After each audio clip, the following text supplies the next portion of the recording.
And we are coming down in 3, 2, 1.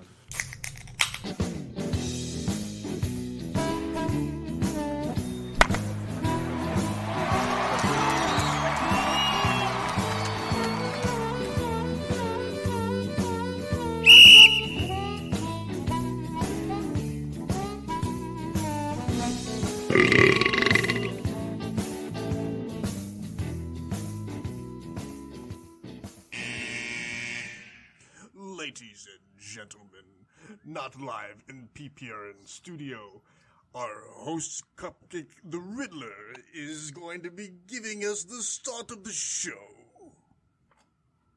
That was terrible. It was awful. That's pretty funny. Welcome to Getting Sort of Drunk.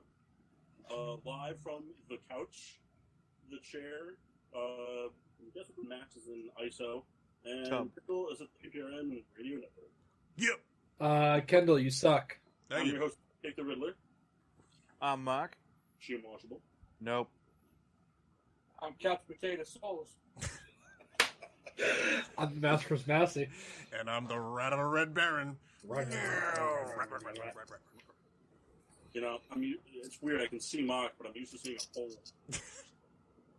So it was funny because I asked Kendall to give us a little roundup thing at the end of the intro, and he did it in the beginning and not the end. I had a plan in my head. We didn't do the music.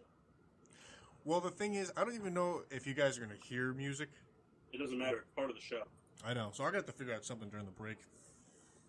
We didn't start the fire. Perfect. Right. Just on repeat. So, Well. yeah. The whole time, all I'm going to want to talk about on this show is what I'm seeing, and they can't see it. So. I'm still saying Kendall should stream it.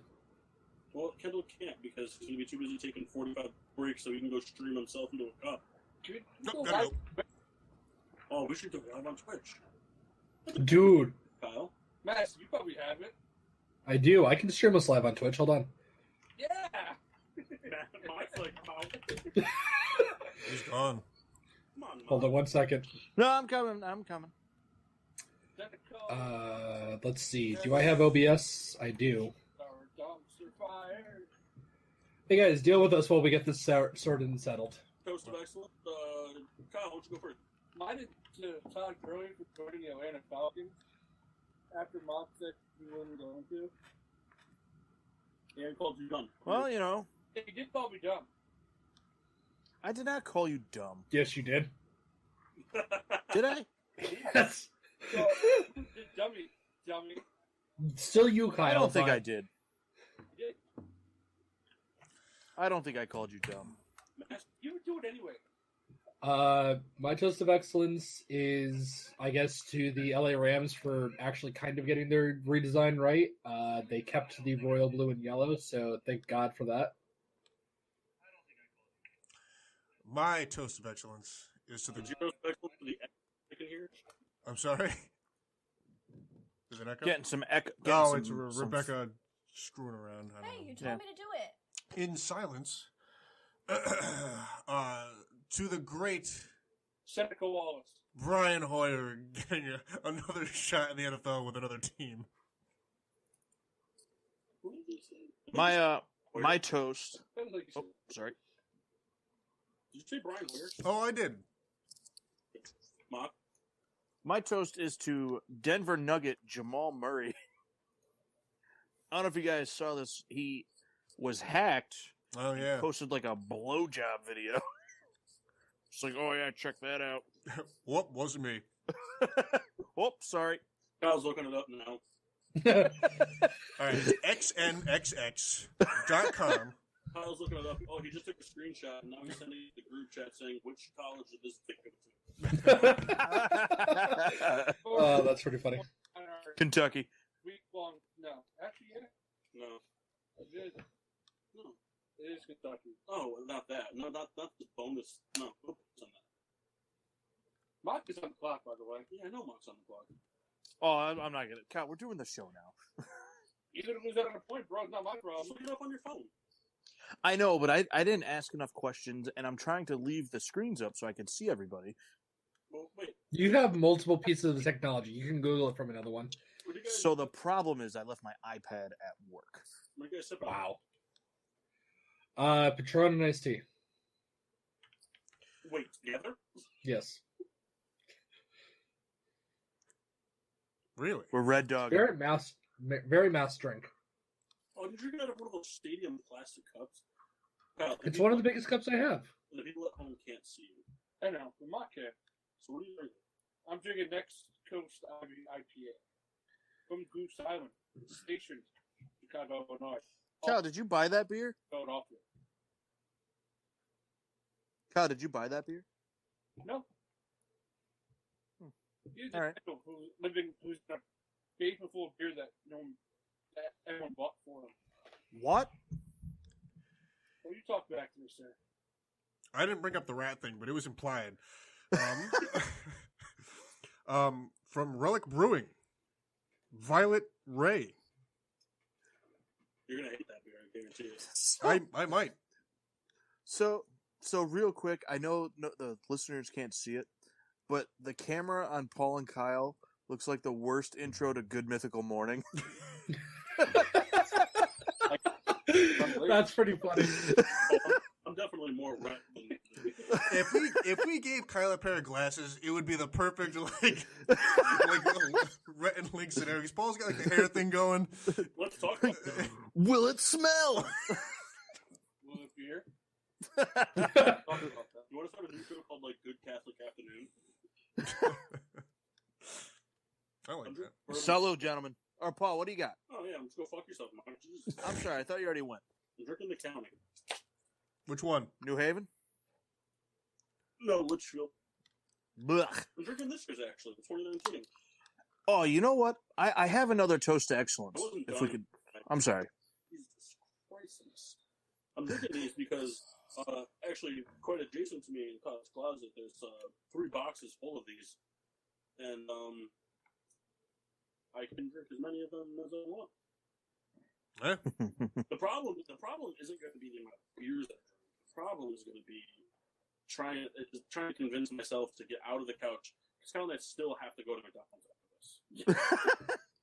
I don't know why Mock's laughing. We're scooping him up first. Oof. I need that That's funny. McFlurry, man. All right, What's let's that, Kyle? see. We're going to West Haven. They're going to West Haven. Toast them. Salute. Crack, crack, crack, crack, crack. Yeah, so for those listeners that haven't figured it out yet, due to the COVID-19, the state of Connecticut has put a kind of a shutdown on things, and we took it upon ourselves to start doing this in a remote setting. If you're wondering why everyone, the video thing, you can't see it, but you'll notice through audio and through conversations, Kyle and I are together, and everybody else is separate. That's because Kyle and I are lovers. So, Just rolled out of bed. It's Actually, if you guys want, Kyle, you want to make those guys feel really uncomfortable, you should kiss me while they watch it on the screen, because then they're gay. There's no way they're not gay if they're watching you. I'm not actually looking at the screen right now. Here's the Though. smell. Well, this guy's wearing a hard hat. A little baseball hat. Found a helmet. Yeah, it's got to feel good. Hurts my head a whole bunch. Yeah, look at the ears flexing out. So for the foreseeable future, this is how we're going to be doing business here. And I didn't do my toast excellence, which is to Kendall, the rat, Thank you. 79070. for venturing out into the dirty COVID world. You're welcome. No, Rebecca didn't do anything. She's just Yeah, driving. I took a boat here, by the way. Boats are better than trains. Well, I took the boat on land. It was because it was raining. Want to know what's funny though? In a severe situation, you could use the boat on land. There's no situation that you could use a train in the ocean. Yeah, no. So that sounds like Airplane- point boat. And airplanes have wheels, and they make airplanes that land on water. So airplanes and boats are better than trains. Rebecca, get your pasty Casper-looking self out. Yeah. Looks like you're being haunted by, like, some old lady that used to churn butter for a living. Can you give me some space? We have a whole room, and you're right on my lap. I'm not on your lap. God, you said you were going to be nice to me. I am being nice. I I am being nice. Oh, You guys are getting married. Calm down. actually, not this yet. Yes, we are. Nah, Neville said no more weddings. Can you imagine? We'll just have to cycle people in 10 at a time. All right, you're next. All right, you're next. All right, you're next. Hey, Matsy, are we live on Twitch? I'm working on it right now. What about Twat? Are we live on Twat? No, but we're live on Spreaker. Nice. The shameless plug. He knows it. We are now live on Twitch. Yeah. All right, I'm gonna Twitch. double check and make sure that I can actually hear us on Twitch. Hold on. So do we get money now? No. Why? You have to take your shirt off for that. Oh my! What happens, Kendall, is instead of paying us, they just ship beer to Mass's house, and then Mass dumps it out on video back.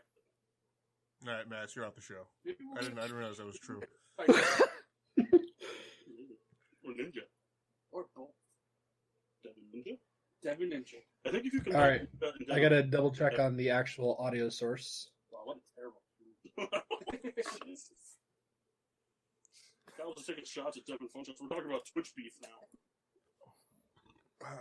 So, Kendall, I have a quick question for you. Yes. So, if it comes down to it next year, if it's here, we're going to talk about this. So, if it comes down to Patriots Bucks next year, what's going on in your head? I'm rooting for the Buccaneers. Hatred for the Patriots is more Because- than Tom. Right, I hate the Patriots more than Tom Brady. Mark, I'd also like to ask a question. If the Patriots manage to stumble their way out of a playoff spot and the Buccaneers make it to the playoffs, will you retract your system quarterback statement? So me and Kyle already discussed this, and yeah, that would make me wrong, I guess. Even though But, quarterback's the system quarterback, just saying. But I wouldn't retract the statement. You wouldn't have to. Kyle and I would make sure that you know that the world knows you were wrong. All right. I'm gonna buy you, Kyle, or you're gonna buy me a Brady / Chris Godwin combo jersey, that has both their names on it. Tom Godwin. Did you guys see the thing where Josh McCown was saying how like the greatest thing he ever contributed to the NFL Yes. was having his face photoshopped off for other players that wear his number because it was like happened like 4 times in the past 4 years. It was so good. It was like it was him and then like Odell Beckham for the Browns. Yeah, And and then- then, I hate when they make that noise. It's only all the time. Yeah. so I mean, I pretty much plan to have a game show this week, so I don't know what you guys want to talk about. Me and Tony. well, Kyle, recap some free agency for us. Well, Todd Gurley signed with the Falcons. If you guys weren't aware of that. Son of a bitch. The Bears signed Martavius Mingo last night. 1.19, baby. Matt, pull it up. What am I pulling up? Pulling up all the free agency stuff. You spit it Oh. out. Talk about it. I'm busy trying to get us on Twitch. All right, fuck Twitch. Mark, pull it up. All right. Kyle, I'm on my phone. Fuck Free Twitch. agency signings. Who's the Well, the Bears made a splash trade. yeah. We'll get to it. We'll get to it. All right. All right. Let's see. 2020 free agency tracker. Cowboys center Travis Frederick retired today. So we're going backwards. Yeah, we go back. Did we talk about that? Well, what's happened between today and our last show? All right. Let's see. When was our last show? What was the date? It was the 16th.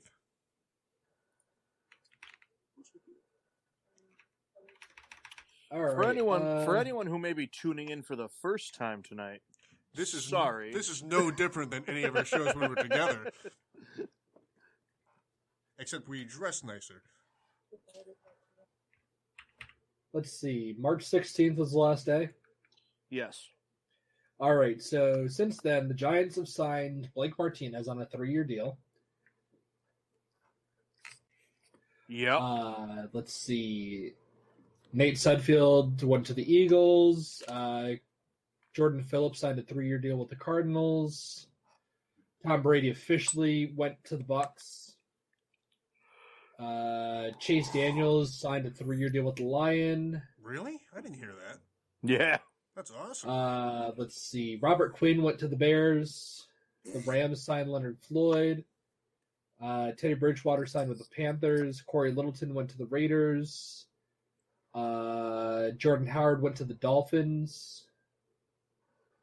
Malcolm Jenkins went to the Saints. Real quick, I love to see Sean Payton was like, oh, that was the worst mistake we ever made.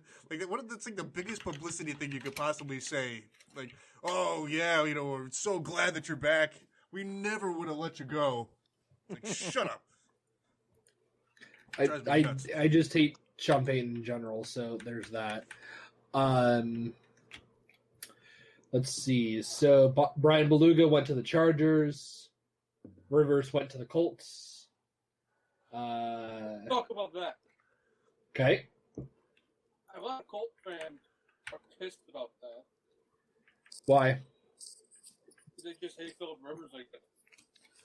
So the only thing I can think, because didn't he sign a 1-year deal? Yeah. Yes. So unless they plan to like draft somebody this year, it seems like weird. That it seems odd that, all right, if Philip Rivers comes in and plays well, say they make the playoffs, then they kill their draft stock next year. Well, Or then just if he sucks, then your team sucked. Like, well, I wonder too on his part. I mean, is he looking like? I wonder what his aspirations are for playing out a career. Is like, do I want to play? Like, does he intend to play multiple years in different places, or like, why not seek a deal out for a multi-year deal? Why sign a 1 year to just go somewhere else? I'm just kind of confused with where he's at versus where the team's at. It's odd. Go ahead, Kyle. It's a chance to win. The Colts have the roster to do it now. It is, but that's what I mean. That's why the 1 year thing. If I was a Colts fan, I'd be looking at that as okay, we might be good next year, but what's beyond that? Especially in a division that, to me, is kind of wide open, and they're one of the better teams in that division. I guess so you just kind of want more assurance. Say that again, Kyle. They could be the Snakes next year and take Deshaun Watson away from them next year free agents. So I guess there's some. Is there any part of you guys thinking? So, let's say the Colts go 13-3 this year and they get knocked out in the divisional round. Does Rivers resign, or does like another 1 year, or does he go elsewhere? Does he retire? Is this kind of like a hey, let's see what happens now, and then that's it? That's what I mean. Like, from the fan side, I would not feel great, and not that I would have Philip Rivers. Is that it's just this 1 year uncertainty. You don't know what it's going to bring. Well, he's better than Jacoby Brissett. We are live on Twitch, by the way. That's what I'm saying, though, Kyle. Like, I'm not saying Rivers can't be successful there, but if you're the fan and you're saying, okay, we signed him for 1 season. It's just it can't make you feel good knowing or not knowing the future. Mock. Yes. I'm gonna post to you the Twitch link on Facebook. Okay. So you can post it from the. Yep, I got you. And then I was saying this before. How Christian was last year. Get Teddy Bridgewater dumping it off to him. Boy, is he in for a number increase. Which is already hard. It was so good last year. Well, I think he's you're talking about Bridgewater? Yeah. I don't think he has potential to go top 10 quarterbacks in the league. But I think he's enough to be able to stabilize that franchise while they rebuild. But you're never going to get the next quarterback when Bridgewater's playing because you're always going to be picking in the mid-tiers. Well, I think they're looking for...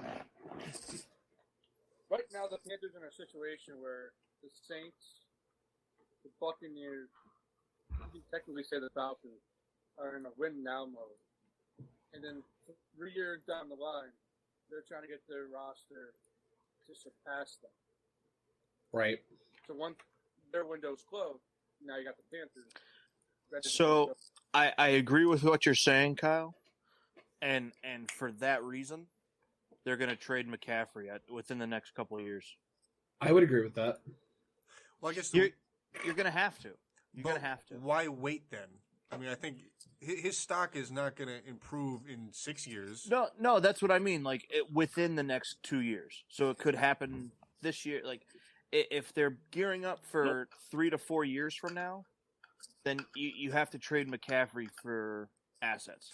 I mean, because you're going to waste him. Right. I mean, I could be wrong. You know, there's some guys that have longevity over an entire career and are fairly dominant. We see it. I don't know. Maybe I'm just being a hater or a doubter, but I feel like if you're going to do that, why wait? Exactly. I mean That's good Bless for the you. Corona right into the hand. Hey, you going to share that, man?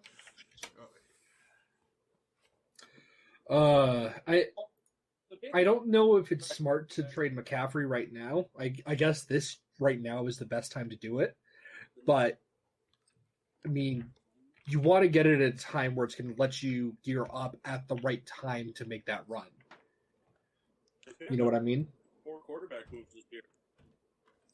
Say it again, Paul. I'm sorry. The Panthers are on pace to make 4 different quarterback decisions this year. Well, they just traded Kyle Allen, Yeah, and then they signed the kid from the XFL. Yeah. then they signed Bridgewater, and they're going to trade Cam. Yeah. Who they trade Kyle Allen to? Redskins.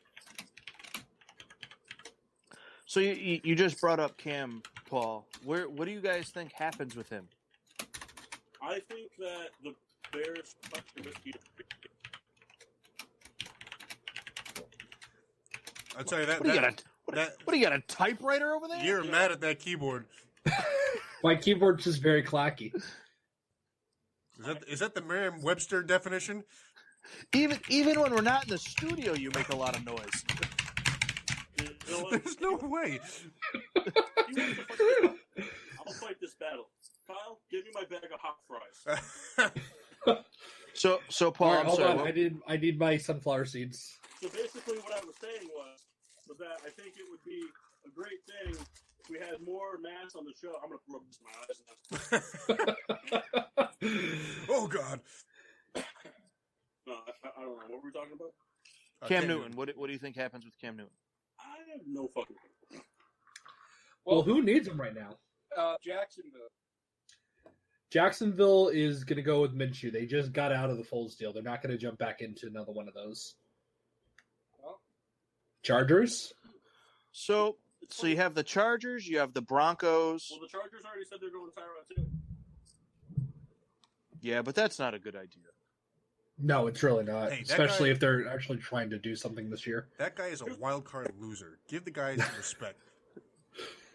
Here's Uh, here's what I'm thinking. Kyle has an idea, but I think he's thinking the wrong way about it.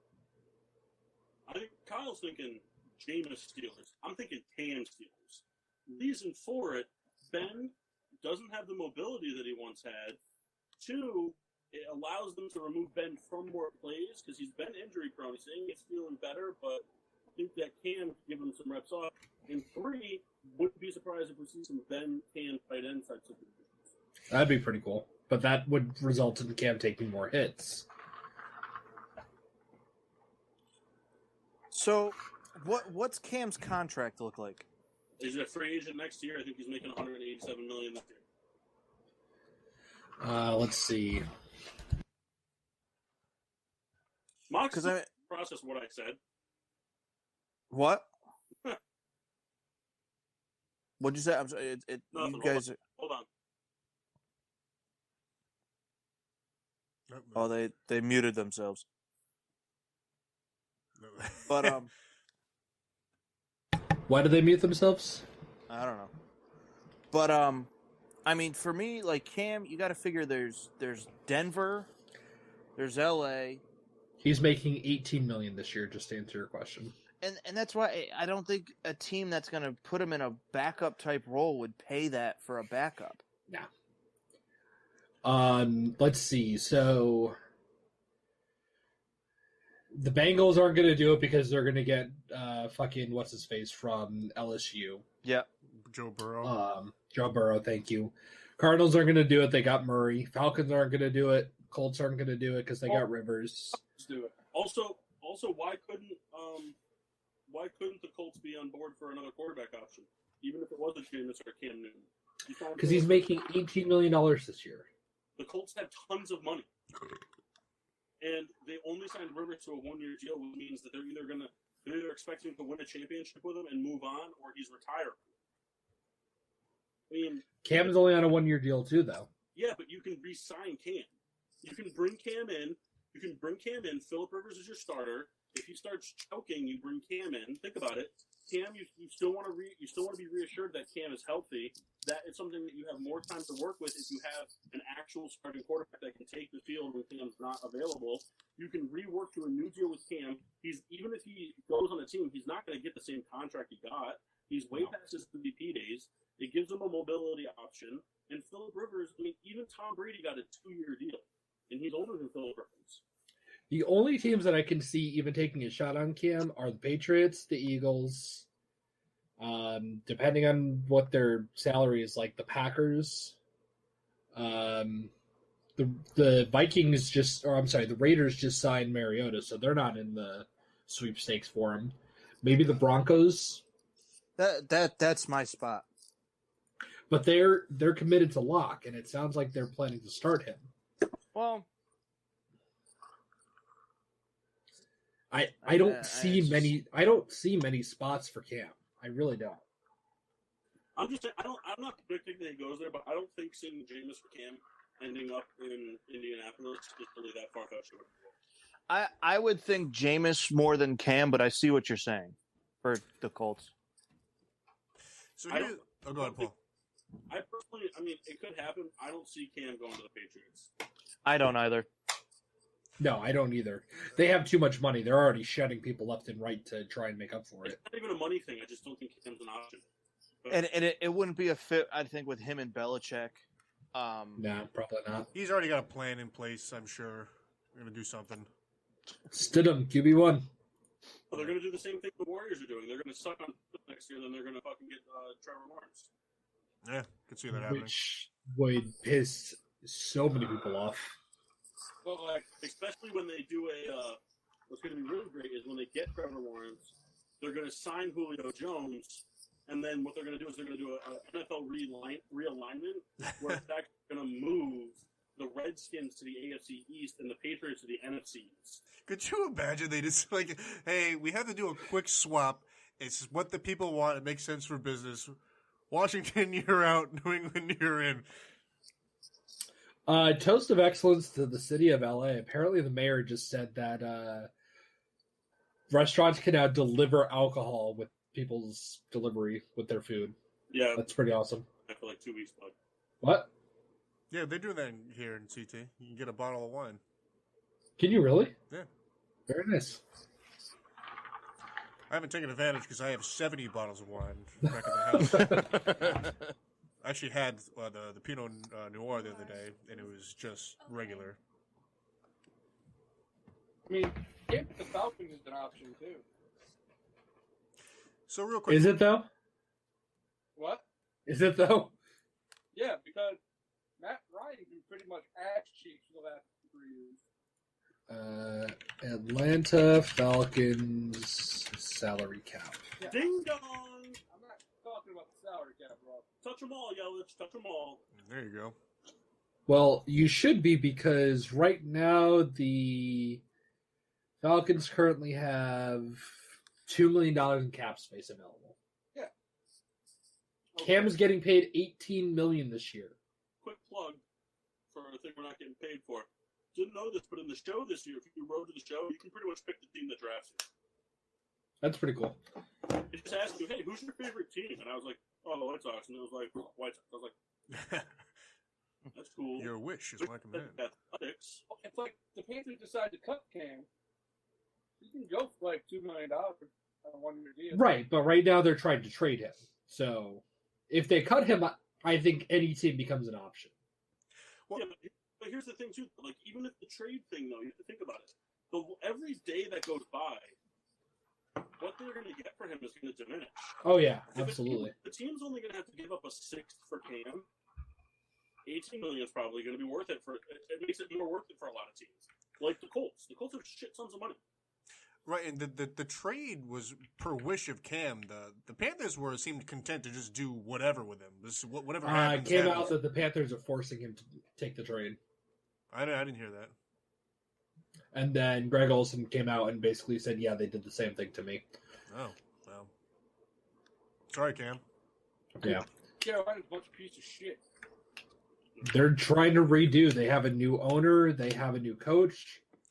So I have a hypothetical question. Now, this is completely preposterous, but as a GM, what would you take for a Cam / McCaffrey deal? Like, what would be like the ultimate trade to pull something off? You'd have to give him the farm, but what would it take for you to make that type of move? I mean, to get them both. To get them both.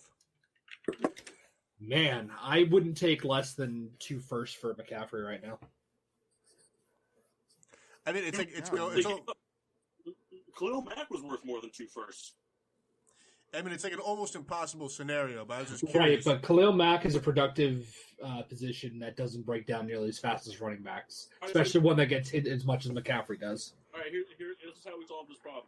You ready? Kendall, Yes. you're the Panther. Before we go to break, you're going to talk to the NFL franchise deal. And when we come back from the break, we're going to pitch you a trade package to get Cam and Christian McCaffrey, and you're going to accept the best one. All right, so we'll go around and we'll, kind of like we did the other time. Before we go to break, give us our team. On break, we can come up with a trade package, each of us, and then we'll pitch them to you. All right, I like that. Don't care if you do or not. Oh, well. Do you guys want to cycle through the rest of Sorry. the free agent signings? Because there were a lot more. Yeah. Mass, you know what would be a great idea if you cycle through the rest of the free agents? Okay, perfect. So Detroit continues to be the home for former cast-off Patriots. They signed Danny Shelton. Let's see. Kike Alonso stays with the Saints. Let's see. Won a game for the past 16. The Detroit Pats, baby. The Detroit Pats, they signed Jamie Collins as well. For the corner. Huh? Get it for a Patriots corner, too. Harmon. I thought Harmon went back to the Patriots. Nope, he's in line. I could have Is he? Oh yeah, they did. You're absolutely right. Let's see. Giants skip on signing the option for Antoine Bethea.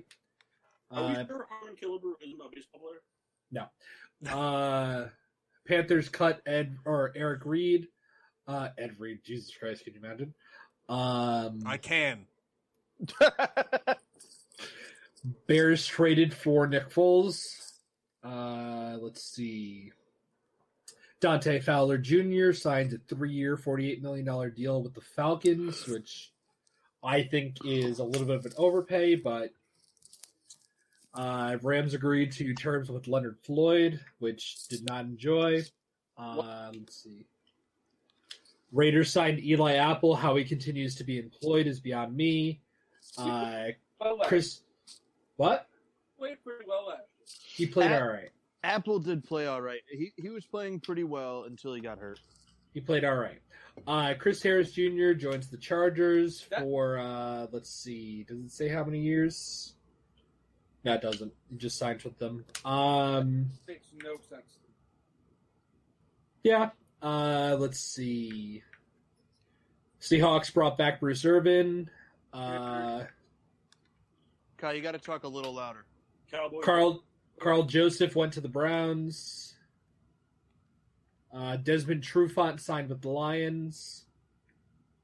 Let's see. The big blockbuster that happened a couple days ago was the Darius Slay trade to the Eagles. Look, here's the thing. I get it. You got Desmond Trufant cheaper than you would have been able to keep Slay. Especially somebody who didn't want to be there. But here's the thing. Any NFL player will stay at their organization if you throw enough money at them. Because all these guys want is money. They don't give a shit about championships anymore. None of them do. The only ones that do are people like Tom Brady and, like the fucking baby boomers of the NFL. But it's just like, okay, boomer. That's not it. But it's just like, I don't know. It's like, it's basically like saying like, hey, we're gonna sign him because it's cheaper. Then we're gonna sign this guy and trade him. It's essentially being like, hey, I'm going to buy, right? I'm gonna make from scratch this homemade amazing chicken parm, and then what I'm gonna do is I'm gonna spice it up. I'm gonna send that to you, and then I'm gonna go pick up an Encore chicken parm microwave in. But is trash. I mean, Trevant not great, but could be serviceable if he stays healthy. Slade did not want to be there. He fucking hated Patricia, so that's part of the reason why they got rid of him. Again, anybody will stay if you throw enough money at him. Lions didn't want to throw money at him. Obviously, he was an aging corner. They're all aging. Broncos cut Joe Flacco. Let's see. The biggest one, probably, which hurts my soul, is the Rams released Todd Gurley. Yes, he did. And nothing Where'd hurts he me go? more. Where did He went to Atlanta. Nothing hurts me more than that, but it happened. Steven Wisniewski went to the Steelers, and I didn't know about that, but that's actually pretty good. Clinton Dix went to the Cowboys. Did he? Yep. 1 year deal. $4 real million, 2.5 guaranteed. Let's see. Bears and Deion Bush agree to a deal. Saints extended Andreas Pete to a massive 5-year contract. He sucks. Deion Bush. Yeah, he does. Which makes me happy that the Saints signed him. The Deion Bush deal was awesome. Chargers signed Melvin Gordon to a 2-year deal worth $16 million with $13.5 guaranteed. No, they didn't. Shot. Yeah, private stock. What? The Broncos signed him. What did I say? Chargers. Oh. Boo. Where are the Chargers from? Who cares? Where are Sanders agrees to a 2-year deal with the Saints. where are they from? Can we talk about that one for a minute? Sure. A lot of people hate that move. Why? Don't know. The Emmanuel Sanders one? It's getting like negative grades everywhere. No one likes it. Why? Put Emmanuel Sanders together with Michael Thomas and Alvin Kamara out of the backfield? And they'll lose That- the Vikings in the playoffs. Who gives a fuck? Yes. But that's still a scary offense on paper. Yes. Michael Thomas will cry about it. Don't worry. Yeah, don't worry about it. The only thing that would make Michael Thomas better is if he sounded like Mike Tyson. It's true. Colts cut Pierre Desir after 3 seasons. Kenyon Drake signed his tender with the Cardinals, so he'll be returning there. Kendall, You. you fucking suck. Thank you. Former Steelers quarterback Artie Burns agrees to join the Bears on a 1-year deal. Let's see. Big thumbs down from Paul. But you know what? Raiders agree to a deal with Nelson Aguilar. Yeah, I agree Yeah. with that. What up? No, he's not good. The only guy in the country that can't catch the COVID virus. That's good. Pierre Desir got signed by the Jets after being cut by Indy. DJ Swearinger got signed by the Saints.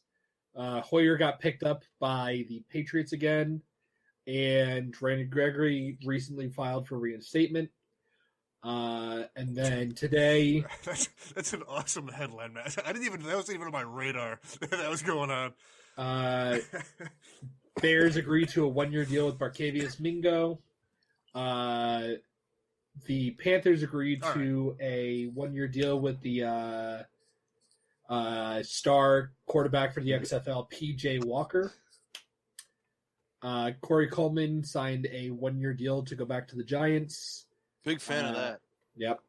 Redskins traded for Kyle Allen. Patriots cut Steven Gostkowski. Why? Because the Bears need him. That's what.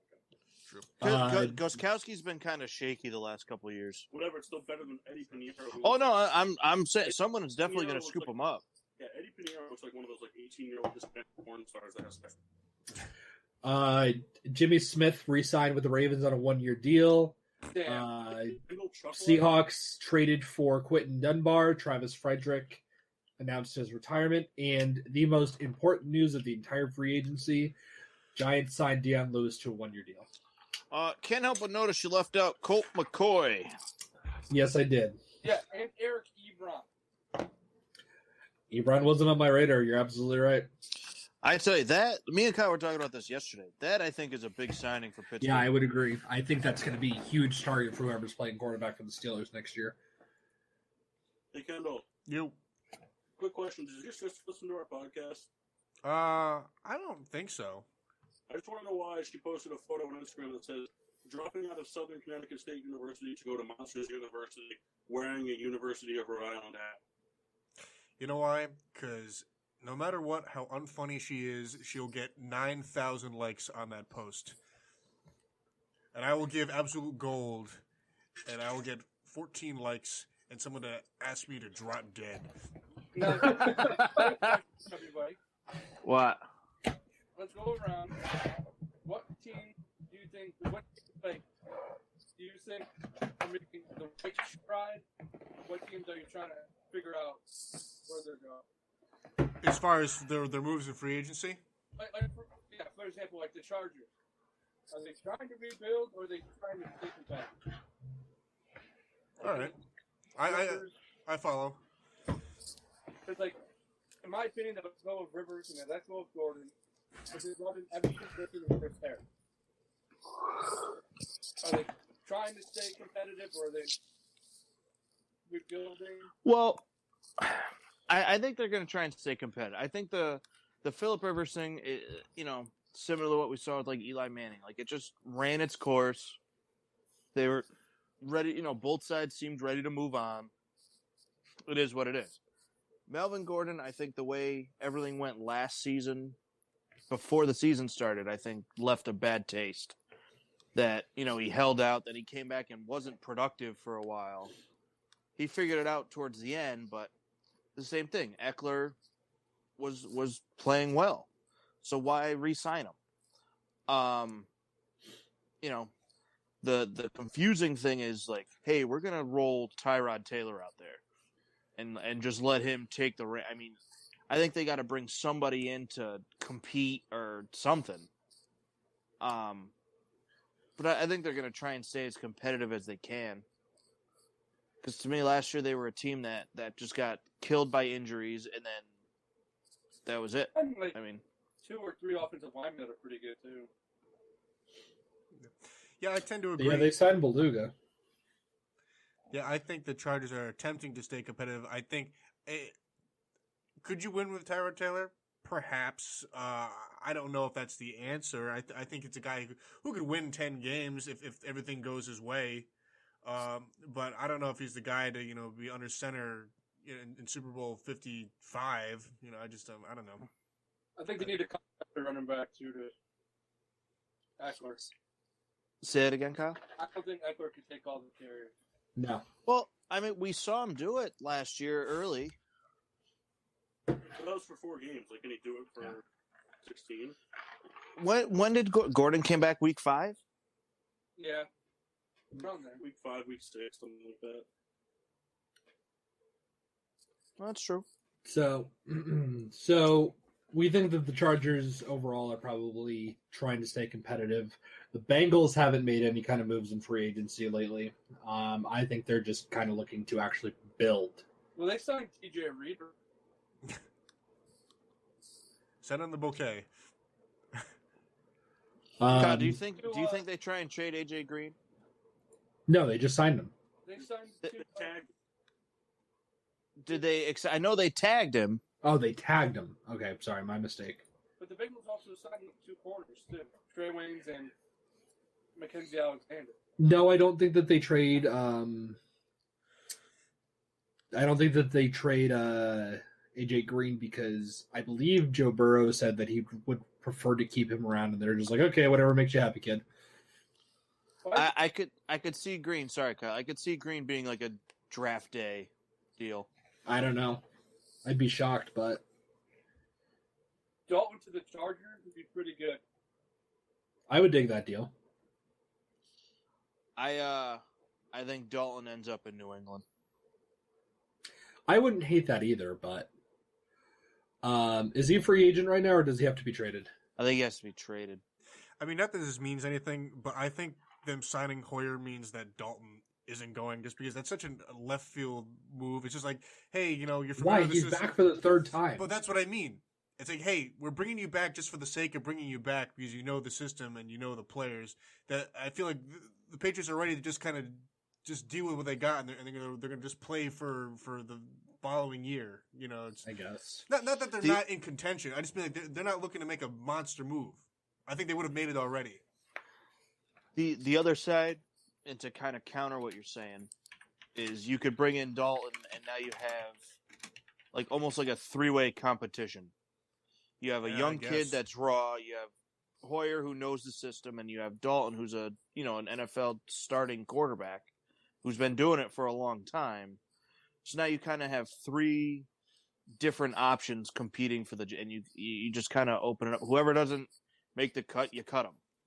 If Dalton goes there and it doesn't work out, you cut him. It's just I can agree with that to a certain point. Just I don't know. I just feel like they're not looking to clog up their own market, just to cut somebody in the end. Yeah, I get that. I really don't see Belichick coaching an NFL team not for this season. Like I don't see him actively coaching thinking of next year.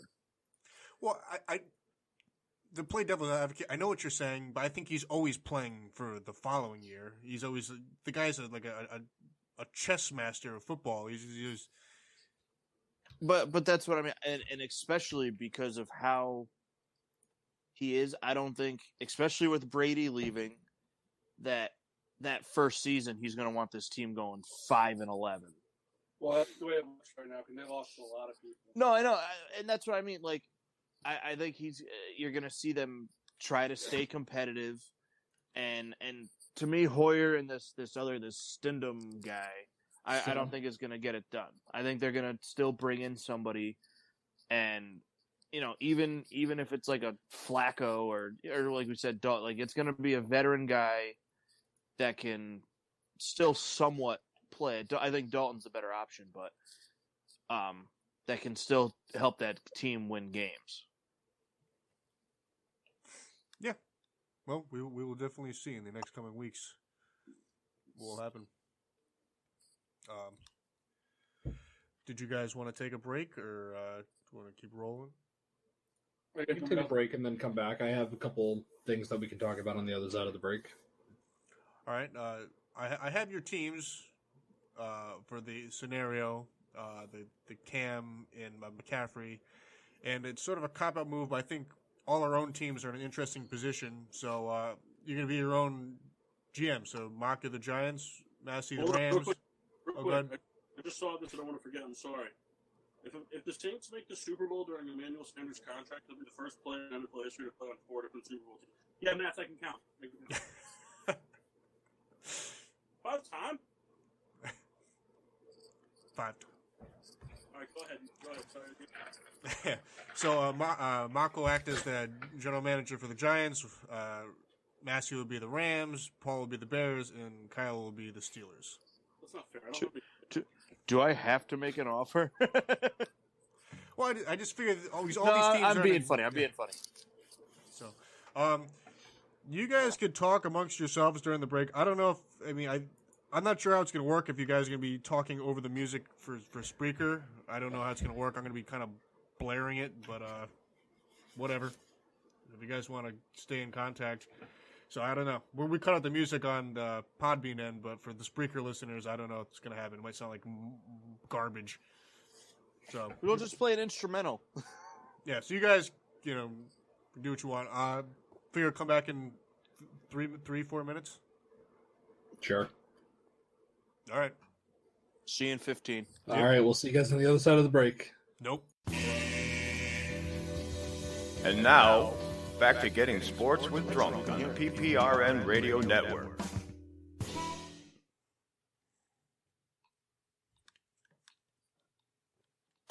Welcome back to Get It live from my couch. It's Friday night. I like that. So, unfortunately, it's just me, Kyle, and Kendall at the moment. No, I'm here. My phone is at like 30%, so I had to turn it off for now. Oh, you didn't? I have headphones in, so I'm going to try and wait it out as long as I can. You don't have the dual adapter? I don't. What an idiot. Kyle said he was going to buy one for me, and then he didn't. That's false. It's not. Just like when you told me you were going to give me $100. Yep. Is this true? Yeah, guy said, I'll give you $100. Just like that, out of the blue? No. Just for the So- sake? So the thing behind it, Kendall, is we were leaving softball. He said Kyle- this for like 3 weeks ago. Yeah, I know. Kyle had I'm a for few. the people who don't know the story, I'm playing the Kyle guy. had a few drinks and was like, "Hey, do you mind bringing me home?" And I was like, "Okay, Kyle." He goes, "All right, cool. I'll give you $100." Wow. And I said, "Okay." Even Still I. didn't give me the $100. So I got a question. You did a really lazy thing, Kendall, by giving us our own teams. Well, I just figured it was easy, and every team is kind of an intriguing point. Like, I don't want to be like, be New England or be Kansas City or these of recent superpowers. Pittsburgh is in a kind of a soon to be transitionary period. The Giants are in a transitionary period. The Bears seem to be, with the moves they made, they had some direction, but I don't know what. And the Rams kind of just dumped all their baggage. So, it's interesting. So, I guess Matt isn't going yet. Why is Mass not going yet? Oh, Wow, that was on cue. That was weird. What were we talking about? Because I literally sat down as he said that. We're talking about boxers and briefs, and never mind. let's talk about what your team's going to give up for McCaffrey. I already have a terrible offer in mind, so. All right, go ahead. Offer it. I'm accepting all of your offers. Are we live or no? Yes. Oh, we are.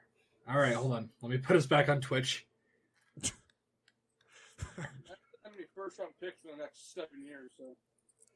So, we want McCaffrey. And You and Cam. Jesus Christ. We can't afford that, so have a nice day. We'll take your closest NBA franchise as well. Do I have to trade for both of them? yeah. Package deal. Sell on the farm. All right, so I don't know what that noise you're is. going to give but me it's horrible. McCaffrey, and you're going to give me Cam. You're going to take Rob Havenstein, who is a premier right tackle, and Tyler Higbee, who is a flourishing tight end. First NFL tight end, or first tight end. First, As into what? Like, this guy's almost after. he's the first tight end in the Super Bowl era to go 5 consecutive games with 100 yards. All of our tight ends suck. And he was recently re-signed to a very modest deal, so you have him on contract for the next 3 years. And we'll go ahead and give you a second-round pick next year.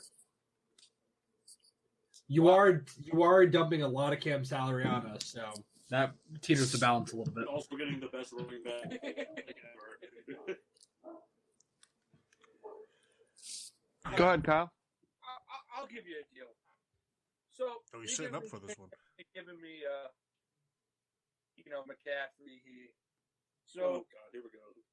Bronx Souls. I'm going to offer you a 2021 first, 2022 first, and a 2021 second. Okay? I'm also going to give you a James Conner. All right? And that's all you're getting out of me. All right, well, you have a deal if you throw on one more thing. What? There's a sandwich with coleslaw and french fries. It is native to your area. I'll give you 4. All right. Give you the whole rest. What? Paul from Miller Court. It was me. How would you like highlights?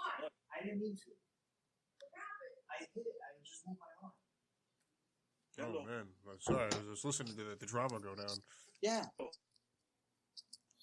Kendall. I'm here. I'm here. Yeah, this is Paul from Miller Coors. I'm willing to offer you a highlight for life. Sold. Thank you, sir. I appreciate your patronage. Enjoy your players. Thank you. We're just going to be making beer. Yeah, guys, get to work.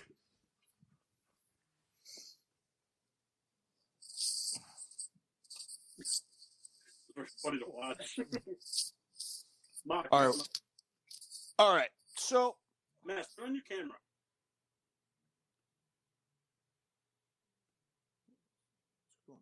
oh, What's going on? so I got a 3-team trade in the works. I said I'm shoveling food into my face.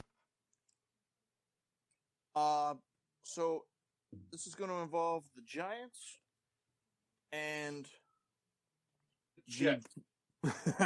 no, the Giants and The Flyers. the Dolphins. It seems like you don't have a plan here, GM. Well, I was I had a different one, and then I forgot Melvin Gordon signed with the Broncos. The Dolphins will trade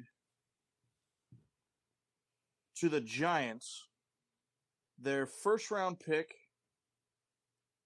The Giants will trade. Bless you.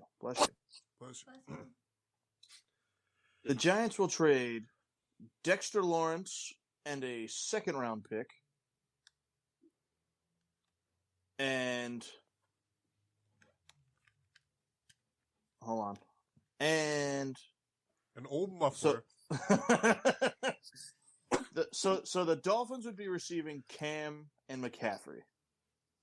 So they're going to send their first-round pick, to the Panthers. The Panthers' second and fourth will go to the Giants, and the Panthers will get the things that I mentioned before from the Giants. So if you guys were writing down these names at home, go back and check. Lock it in. There it is.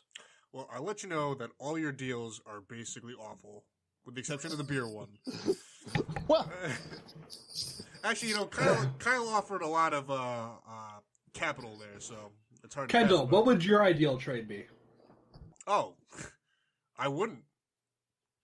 No, I guess I'm looking for a team that they would make like an immediate impact to, where you can just kind of plug them in and hey, you guys are now a Super Bowl contender. And that's why I had mentioned the Bears, because I thought Paul would have some intriguing thing to say. Oh, I saw it. Are you ready? I'm ready. All right. Hello. I'm Ryan Pace. Hi, Ryan. Hi, Chad. and I'm an alcoholic. So I will give you. I'm going to be offering David Montgomery, Riley Ridley, Nick Foles. nope, Roy Robinson Harris. Oh, yes. And cornerback Xavier Crawford, as well as both second-round picks this year and our second-round pick next year. I'm getting a lot of capital there. I'm probably doing that, especially for Roy Robertson Harris. That's an awesome baseball mark. I mean, Paul was basically just playing with my heartstrings with that player right there. He knew I would do for a lot less for that name. I would do This game kind of. Hold on, that wasn't a bad trade. That was probably the most fair trade. I don't know. I think the 3-team deal. I would do both Paul's and Kyle's trade. 3-team deal was probably very fair, but you said you started it off with like 8 teams getting 4 things, and then it ended up with 7 teams getting 6 things. And I really didn't like Massive Sell and Tyler Higbee, so that's why I was out on his deal. What are you eating over there? Los Poblanos chips. Or was it a popcorn chip? Popcorn chips. Neither. They're homemade. Homemade chips? Wow. Who made them?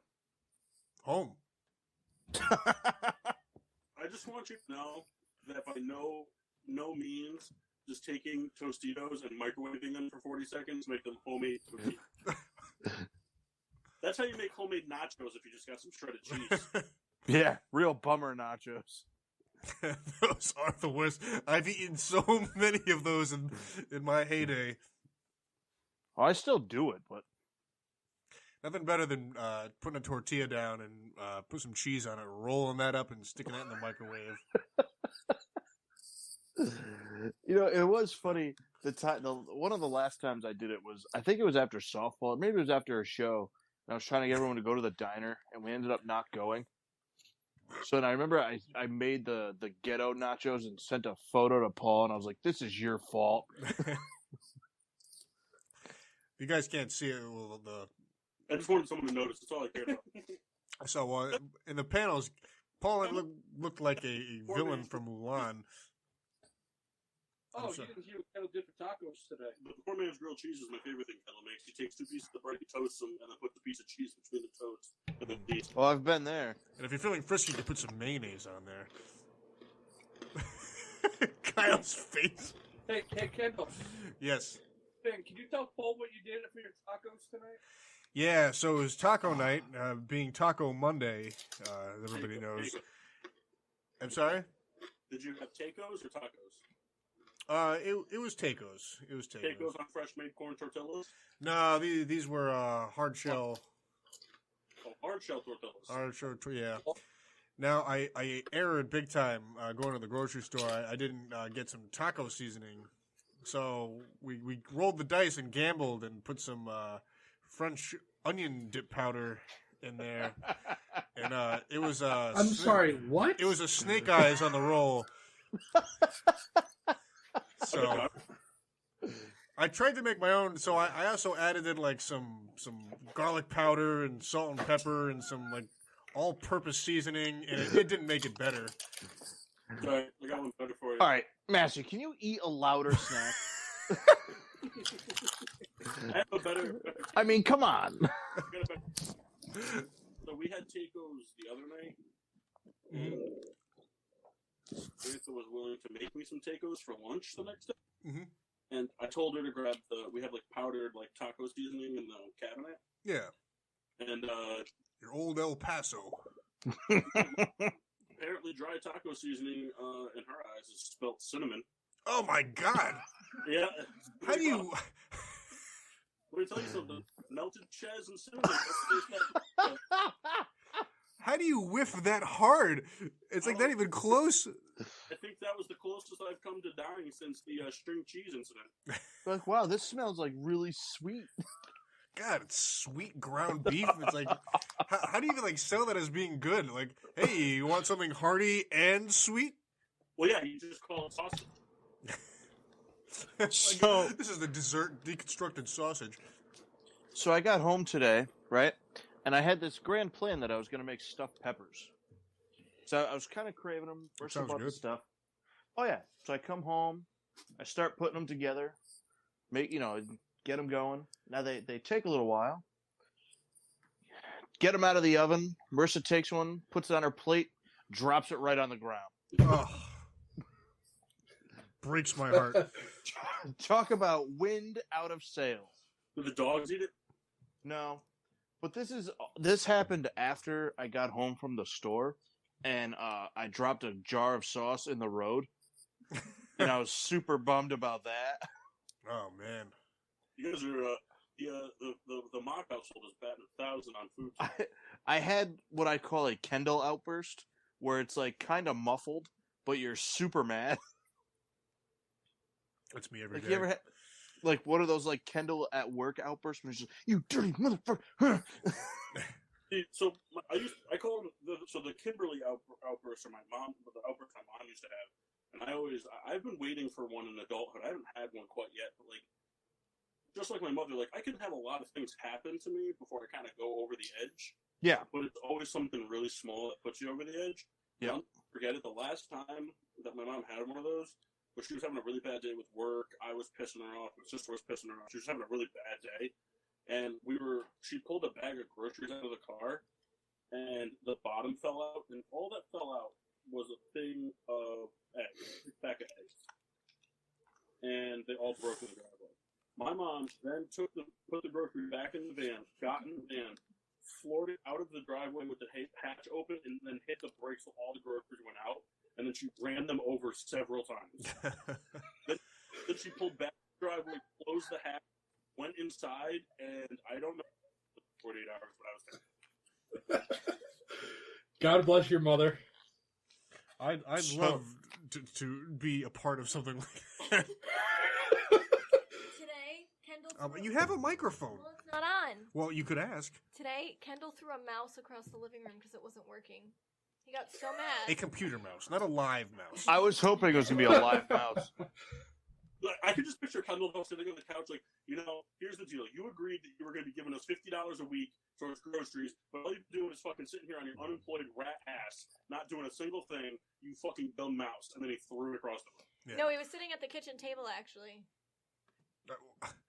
Thank you for just destroying his it joke. makes it better. But no, your joke is still good. That's not a kitchen table. That's the dining room table. Whatever. That's right. The counter separates it and makes it like a second room. Exactly.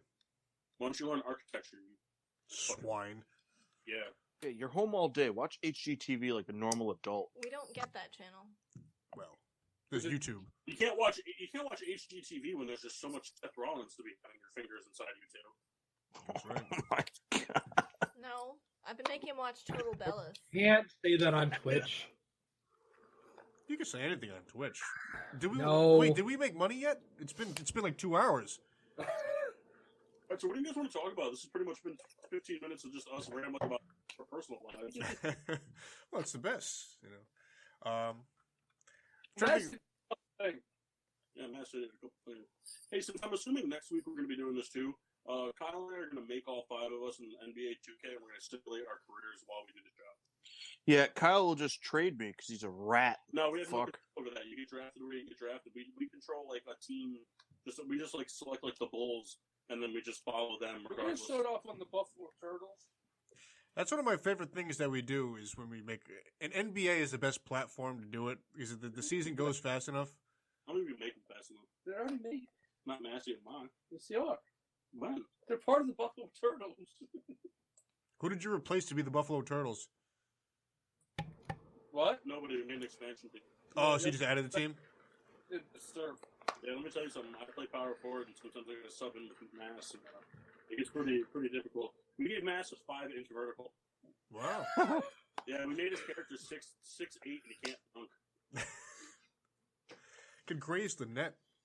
Yeah, Mock's one of those guys. We actually went against the green. We gave Mock like 98 shooting, and we gave him 0 passing. Really bummed about that. Man, Yeah. every time we try to pass the ball, it goes out of bounds. Is there a reason why you made us terrible? We didn't. We just made you two terrible. What team is that? That's the Navigators.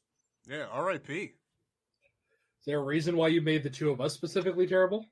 Well, have you seen yourself play basketball? Yes. Yeah, well, there you go. I've also seen Kendall play basketball. Well, yeah, but Kendall can go 10 for 10 from the top of the key. I'm an entirely angle-based shooter. He's a ruthless defender on the perimeter. He is a good It's defender. It's funny to watch him dribble. No, he's a good defender on the perimeter. Once you get him inside the paint, he pretty much just kind of trips over his own feet. Yeah, but I foul. I'm good at that. Are we making any money yet in this? No. What's the point? When it warms up and we're allowed to interact with people, you three come up to the house up here and I'll lower the rim to 6 feet because I would come do that if we're not all dead from COVID by then. You know what is funny? We plan to do this remote thing if I still went to Kyle's house and sat on the couch with him. Here's the thing, though. You know what's funny about that? I thought Mock forget because at like 7:05, somebody knocked on the front door and the dog started going nuts. And I was like, oh, that'd be so funny if he came over. I was like, if Mock came over, there is no way we're doing the show. The three of us are just drinking. Yeah. Because Mock doesn't have to go to work tomorrow. No, I do. You don't have to. I do. At a time like this, all you have to do is say I came in contact with someone with COVID, and they'll just be like, all right, damn. Where does Bradley Beal play basketball right now? He plays basketball right now in his house because there's really not much going on. Who are you talking What about? team is he signed with? He's a Washington Wizard. Okay. The dub. Hey, did you guys see that video of Freddie Freeman playing wiffle ball with his kid? Yeah, just teed off on it. It's funny that like the kid throws the ball. So my boss did like a league deal or something like that in the works. Or I think I heard a rumor about it. I don't know if it's true. He's a big baseball guy, and his little son plays like t-ball, and his thumb was throwing. They were having like a catch, like him and his son and his wife were having like a catch with the baseball. And then he pushed his. He has like a video of it on his Facebook. He pushed his wife out of the way and then took his son deep. Like his wife's going to catch the ball, he shoves her, has the bat in his hand, and then just cranks it like a good 300 feet. I used to do in high school. I would beg my sister or what? That's so funny. I would beg my sister or my mom to pitch me wiffle balls so we can crank them into the neighbor's yard. Sounds like a very Kendall thing to do. Bang your sister. Oh well, post-game celebration, as they say. Yikes! No laughs from the other people on the show. We're going to retract to that from the stenographer. Will take care of that. Is that how that works? Kendall, it'd be funnier if I didn't already own the at-home DVD. At-home DVD. The 30 for 30 on it. Now, Kendall, you said you did that in high school? Yeah, I mean, I actually I think I did it till I was like 21. Yeah, I actually sometimes do it too. You gotta think about it. Back in the day, we played a lot of. You know, for a second I was very confused. I thought we were still talking about Kendall banging his sister. He had to do it until he was 21. Rebecca had to do it. Grew out of it. So what I'm getting at, though, is how come when we play wiffle ball, you're not cranking balls? Oh, no, but you have to understand my backyard.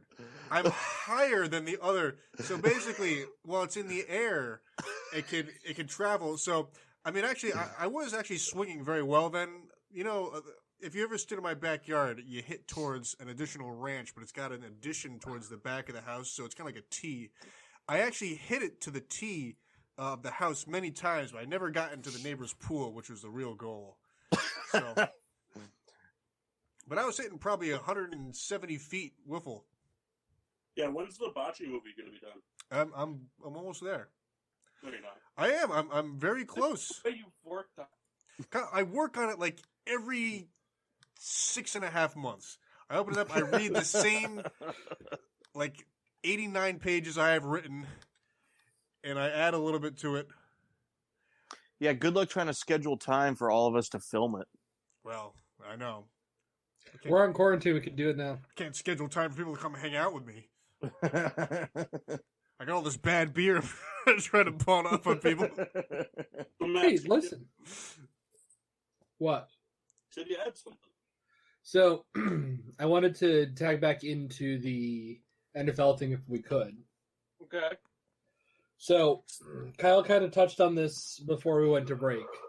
Did I? You did. You were asking about teams going in.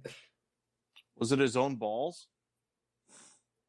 I just imagine that his left hand is just currently sitting in his pants, resting on his. He's a right-handed fellow. I wish you guys could see Well, Kyle's his right hair. hand is on Paul's head right now. Kyle's hair looks like it was drawn on with marker in this video.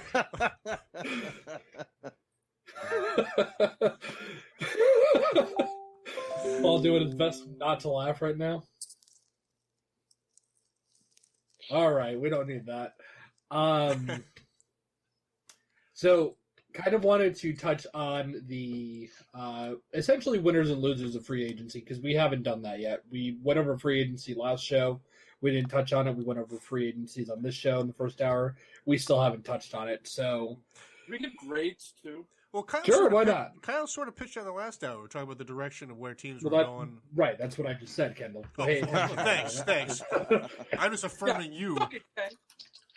Kyle, I was on your side. Sharpie hair. Sharpie. So, I figure we'll run through the teams quickly. We'll go through. We'll give the teams a grade like Kyle wants to do, and we'll go from there and we'll take it into wherever we get. Let's start with the New England Patriots. Are we starting with them? Let's go alphabetically, not correct. Because I typed in NFL teams on Google, and that's the first one that's up, so that's where we're starting. All right. You gonna name everything that they did, or are we just gonna cross everything over? Do you want me to actually name off the things? Because, we've done that the last 2 shows, but I guess I can do that. Go everybody. All Jeez, right. Mom and Dad, stop fighting at the dinner table. All right, hold on. Let's see. That was updated 5 days ago, so I don't give a shit about that one. Here we go. 14 hours ago. Close enough. Let's see. What are you laughing at, Kyle?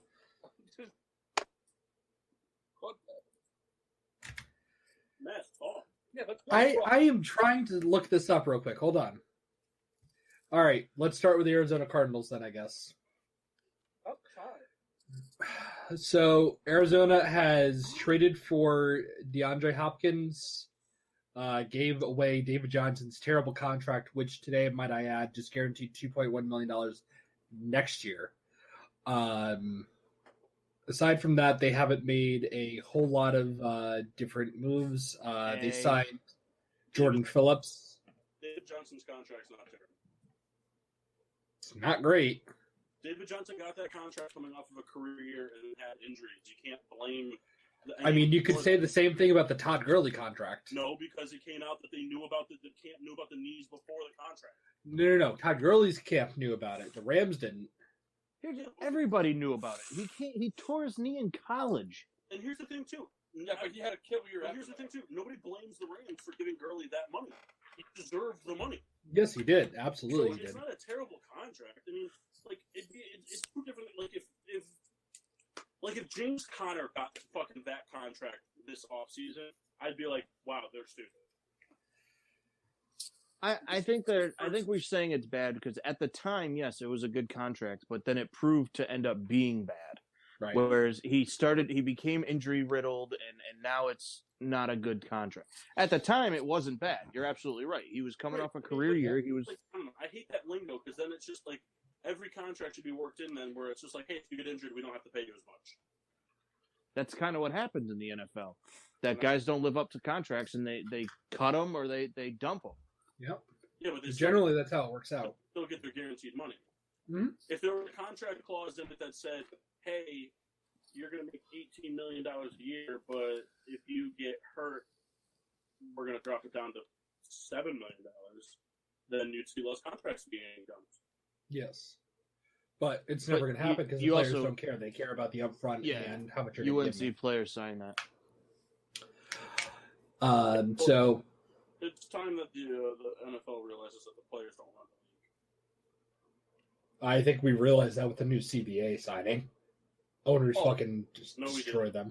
No, what we realized is that the NFL is the same thing as the country, that a third of it doesn't vote. Yeah, well, that's true. All right, so grades are on the table. Arizona Cardinals. I give them a B+. Okay. Do you care to elaborate? Hopkins and DeAndre Hopkins. And they didn't have to get up their first floor. Yeah, the Hopkins trade was huge. However you feel about it, I think they fleeced the Texans in that trade. And Kenyon Drake played very well for them at the end of last year. And I think that's a good way to bring him back. It's not on a huge contract for this year. I think they made the right moves. Now they're going to focus on defense in the draft or offensive line. And then I think they're going to be plus this time. I'm on your team there, Solzy. Yeah, I think B+ is very appropriate. I mean, you add a huge playmaker. If Kyler Murray definitely develops into the quarterback they want him and expect him to be, I think they're going to be in a great position. They can focus on defense, like Kyle said, and who says even in a year's time the team's even better position than they are now. So, I tell you what, though, Reed, even if Murray doesn't develop, we've seen Hopkins have huge career numbers with terrible quarterbacks. This is true. Bring back John Skelton. Bring him back.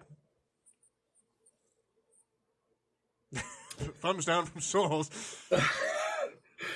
All right. Paul, What? grade? B. Okay. Kendall, B plus.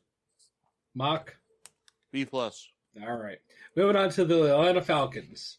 So, in this free agent period, the Falcons have lost tight end Austin Hooper, signed to the Browns.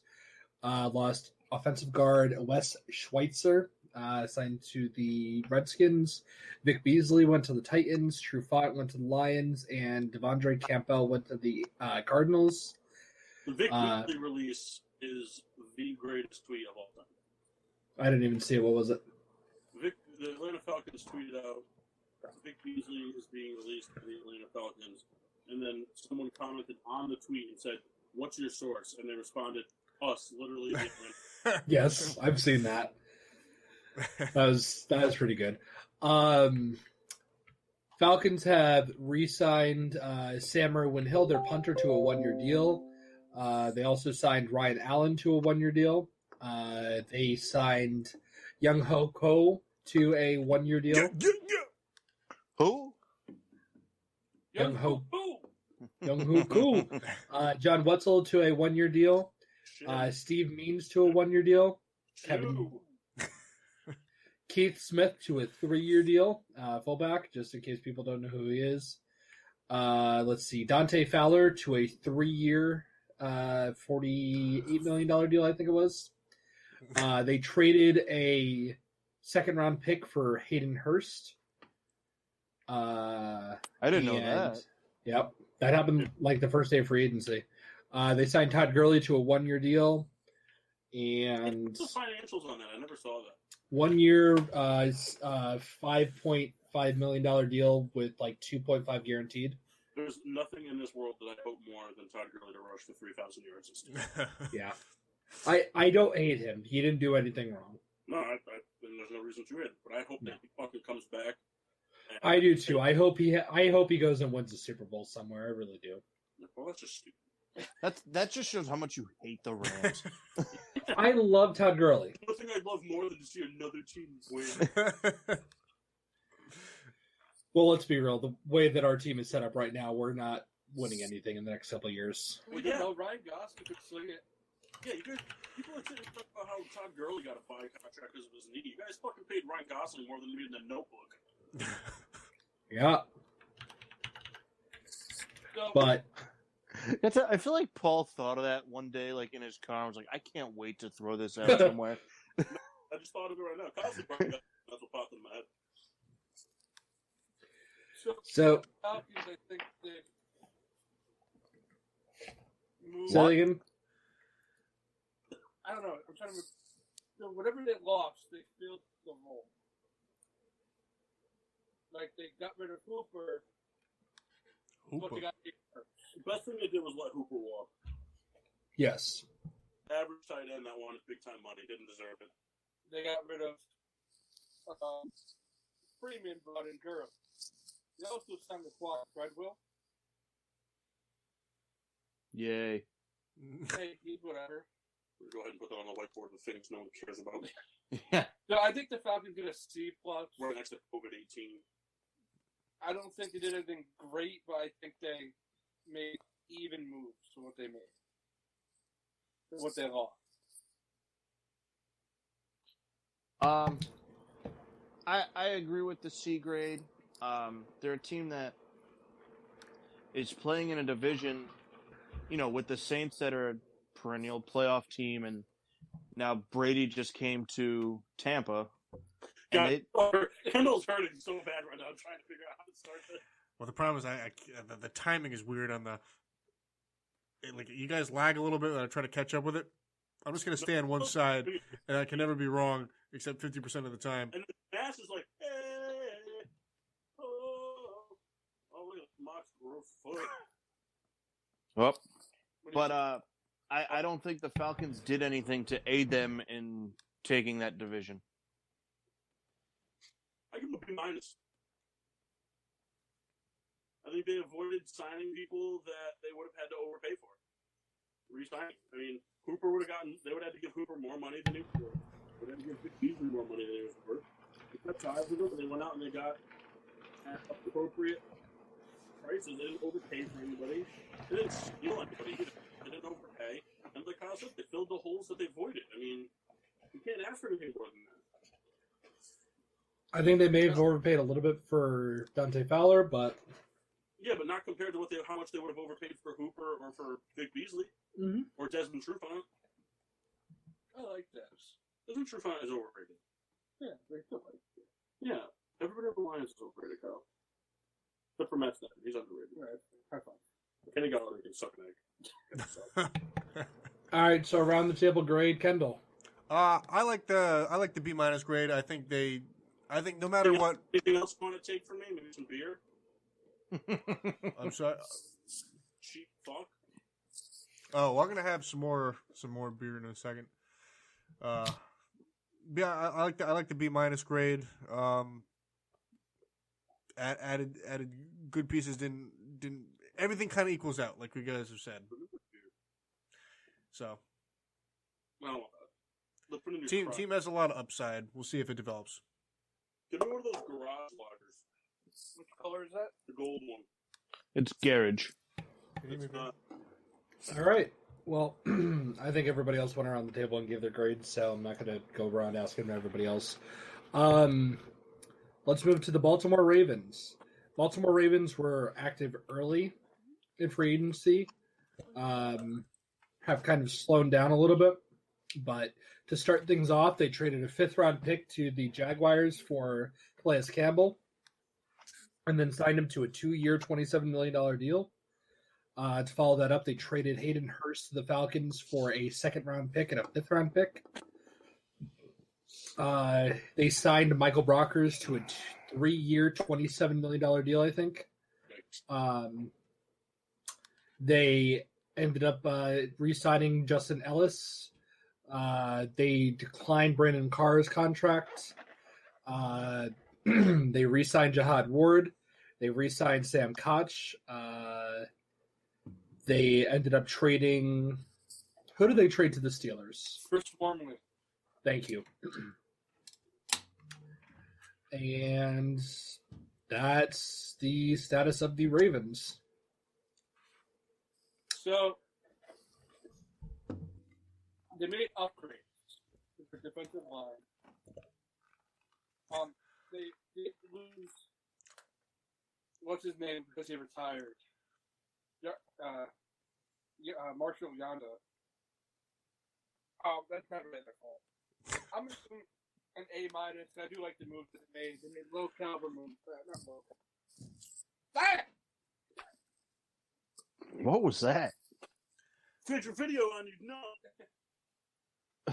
Yeah, there was some X-rated stuff going on the Omegle side of our chat. Mock, just be very happy that you didn't have your camera on. They made 2 big We're still on upgrades. Twitch. Yep. Excellent. We get any views on Twitch? Well, we have to be making money now. I mean, Paul just gave us gold. But I do think Calais Campbell, like Brock, could beef up their defensive line, and I think that helped them for this year defensively. They are getting older in the secondary, so we're going to see what happens. I think they got to focus on secondary and receivers. Real quick, Kendall, I know you're the only one still watching, but you see right here where I'm pointing? Right here? Yes. This is where the middle of the couch is. I can see where the fault line of the couch is. Anytime you sit in any type of furniture with Kyle just like he absorbs into you. Kyle, so right now we're pretty good, but before that, Mock and Mass, Kyle was pretty much going to stick where that middle portion is of the couch. I saw. Now, I don't know if you guys know this, but I'm what you would call obese. You're marginally obese. But God, that's gonna feel good. Yeah, You the know? margin. It's pronounced margarine. I give it an A-. That's it. Oh, high praise from Kyle. Yeah! Yeah, I think the Ravens are in that B plus A minus range. I think they took a defense that was good last year and added good pieces to it. They traded away Hayden Hurst. I think they got a good return for him. I think they're making good moves, and they put themselves in a good draft position to beef the offense up to match their defense now. I can award them a B. I think, actually a very appropriate move. I think was I'm going to go C+ here. I'll go C+. No, is there a grade between a C+ and a B-? Yeah, unless you make one up. C++ or B-. Give them an 80 overall. Because I think that they got deeper on defense. Not better, but deeper. And granted, I know what Mock's saying, but for free agency sakes, they didn't help the offense that well. And we saw last year, even though it only happened like 1 or 2 times, but when Lamar Jackson was slowed down coming out of the backfield, it showed how important it was to have receivers other than Mark Andrews. Right. And Calais Campbell, he's going into his year now? It's double digits for sure. I think it's 32. So it's a guy who's, he's very productive. I think, like Paul said, he gives a lot of depth. But at what point do we see a turn where, hey, this guy is going to be on a snap count? I think we were kind of at that point for him in his career, in my opinion. He's 33, by the way. So very close, Paul. No, I said he was in the league for 32 years. Never mind. He was drafted in 2008. Oh, careful, Mass. That tequila iced tea combo. It's a burner.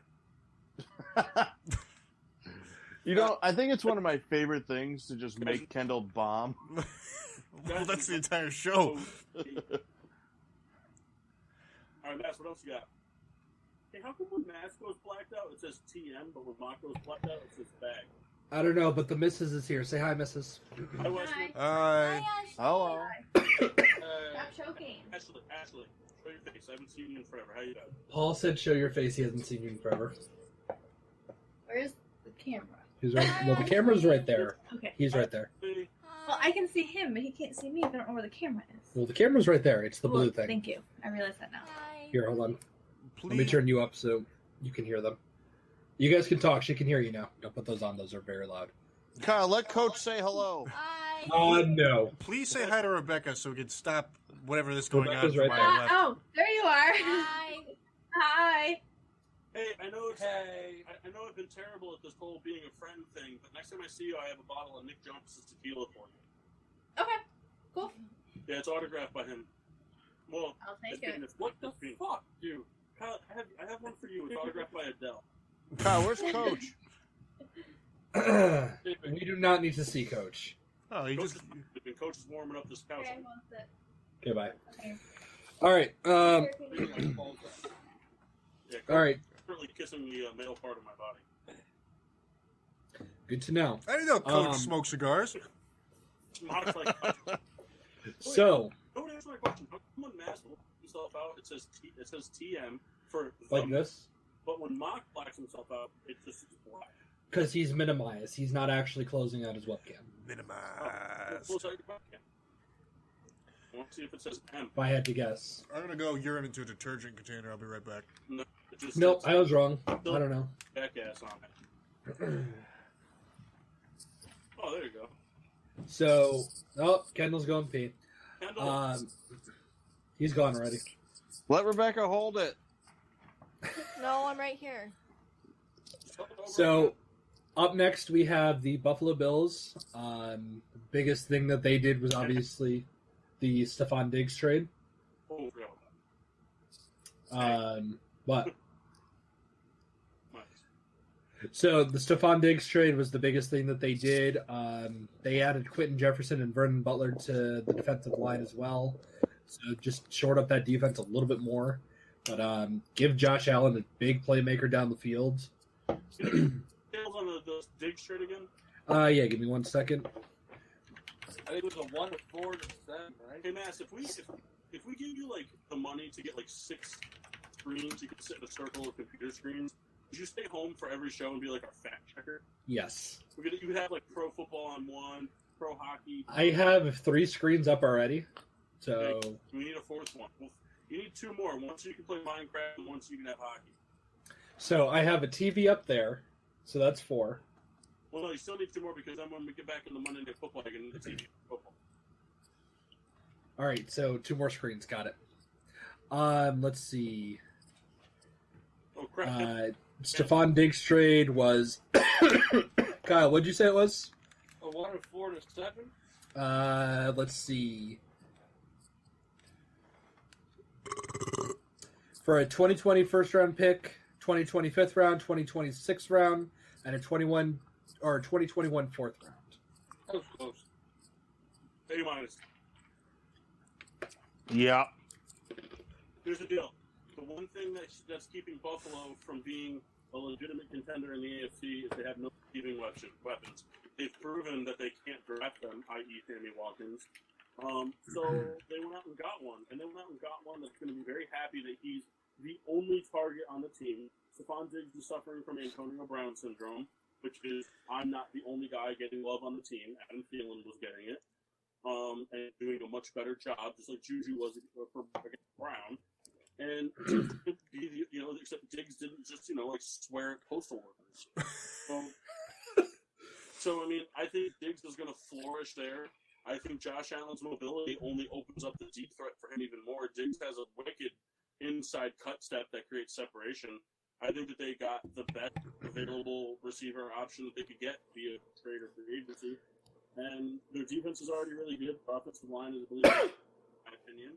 They still have Singletary, who's a great running back, or a good running back that can get the job done. And they still draft picks to work with. I mean, not out of the draft. I give them an A minus. They also still have John Brown. Plus, not to mention the fact, too, that as of right now, the Patriots don't look like they're going to be a great team next year. No, right now that looks like, and knock on wood for it, right now it looks like the Bills' division to lose after last year. Right, exactly. And even if the Patriots come back and they do put up 10-6 with Diggs, I think in that division, the Bills can very easily go 11-1, 12-2, or 12-4. I mean. Yeah, I can see that. Well, we're going to start speeding through these just because we're running a little bit out of time. We still have another hour, Miz. Well, if we wanted to get through all these. Did they sign Elwoods? Yeah, let's get to the important teams. Let's start off with the Chiefs. They get an F because Tyrann Mathieu looks like 6'9" or whatever the fuck that rapper's name is. Crash. All right, so let's. What are some teams that did some splashy moves? So the Chargers were probably one of the biggest splash moves in. They get a date. Why is that? Because I get it. They didn't get the production out of Melvin Gordon. But they let Melvin Gordon and Phillip Rivers walk, and the response to that was Tyrod Taylor. And Austin Eckler. There was no plan to go out and do something fancy with having that much freed up cap. No, they were just like, yeah, we're just gonna ride with the bottom feeders we got. I mean, I wonder how much of it they were sitting on Tom Brady, gonna make the move. I don't know. There was a lot of speculation. Him landing there. I don't know if any of that was true. They thought he was a done deal and it just didn't come through. See, I do love what they did on defense. Now they have Desmond King, Chris Harris, and Cameron. Is it Cam Hayward? I don't know. Do you have his jersey?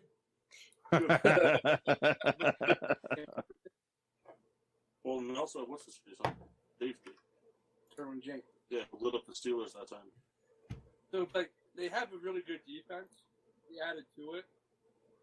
Both of them? Yeah, that guy's pretty good. Yeah. It's from Melvin Ingram, too. Dude, I'm just naming the guys that they signed. They didn't sign Bosa. They also did not sign Devin. Anyway, they have a good defense. So, that's a shotgun 12 Bourbon Counties. No. Oh, my God. So the defense is a win-now team. I would watch somebody die if he had to shotgun this. I was laying in my bed when the Kyle Allen trade came across my phone. I thought it said Keenan Allen, and I was about 4 steps. In 4 steps, I was ready to open up Kyle's door, and then Redskins and Panthers. I read that wrong. Well, I would agree with you that I don't think that they went into this offseason with much of a plan, but who knows? The draft's a good place to have them start building. They're pretty decent on defense. I mean, not terrible on offense. Give them a C minus. They didn't. I mean, there's still room for them to. No, I give them a D plus. Give them a D plus. They didn't. They hung up the cleats on Rivers. Hung up the cleats on Gordon. There was no. They didn't get any depth at the running back position because there is a real world possibility that Eckler can't do 16 games of full carries. Their quarterback option is laughable at best. And, I mean, they got better at defense, but, I mean, like, defense isn't going to win you a championship. It's not gonna, it won't get you to the championship. It'll win it, but it won't get you it. Get you to it. So, pun intended for it. I don't know. I give them a D plus. They didn't do anything. And, I mean, and there's still question marks, too, because it's like, receiver-wise, they weren't as electric receiver-wise after losing last year. The guy that went to the Raiders was Terrell Williams. Terrell Williams. They lost Terrell Williams, so the receiving core wasn't as explosive because of it. And, I mean, Hunter Henry has never been a healthy option. No, I don't think he's played a full season, has he? But that's just it. So, I mean, like, on offense, it's just like it's a bunch of question marks and unimproved or non-improved or non-improved plays. Yeah, I'm not going to disagree with you. I give them a straight C because I think they made some good additions. I just don't think that they made additions where it counts. I put them in the D range because we see. I know that the Chiefs haven't done much in the offseason, but the Chiefs are the reigning Super Bowl champs. The Raiders have made a couple moves, and we've seen the Broncos make a couple. And to me, the Chargers haven't done enough to keep up with their own division. No. Yeah. Unless the Chargers are just going to tank for Trevor. Which, a lot of people are going to be doing that next year. Right, but you think about it, from an offensive standpoint, they're going to have Keenan Allen wrapped up still for the year after. They're going to have that whole defense wrapped up. I get it. It's two totally different things. Like, for example, like a team like, I'm trying to think, a team like the Dolphins, for example, writing it out with, like, doing another year of Fitzpatrick type of thing, like a Fitzpatrick Rosen back and forth. Well, I mean, they're going to probably, that's a bad example, they're going to draft probably 30 years to it. So, I don't know, I'm trying to think of like a team, but it's just like there's no person on this planet that's like, well, maybe Tyrod Taylor surprises people. The only way I can be surprised by Tyrod Taylor is if he eclipses 10 pick sixes. Yeah, the Chargers have been complacent. I give them a C. We've said it all. But that's enough. We know you love them. Next team. Next team. Did we say that they had to be not positive moves? No, just like give us like 3 or 4 free agents flat. Like did a lot for free agents. Mark, is that you? What? It sounds like a rattlesnake. I don't think so. Yeah, he's eating M&M minis. All right, so that's what it sounds like. The big moves, I guess, in free agency, a lot of things that happened. The Jaguars. I mean, I give them an NA. They're just building. They're just blowing up shop and starting over. Yeah, that's fair enough. They tried twice to recreate the magic that was that AFC Championship game, and it didn't work. And now they're just blowing everything up. They're just blowing it up and start. They're blowing it up. They're doing what the Raiders did. You got Joe Shepard. They're gonna blow it up so that they start having some enticing pieces for when they move to London, and then they're just gonna try to, Like, I think we're going to see the Raiders do some serious damage in the next 3 years in terms of the AFC, especially with the seventh playoff spot. I think we're going to see the Raiders make some serious moves. I think they were waiting for Vegas for that. I think Jacksonville's going to wait for London for the same thing. Jacksonville, to me, is a team that's not done trading.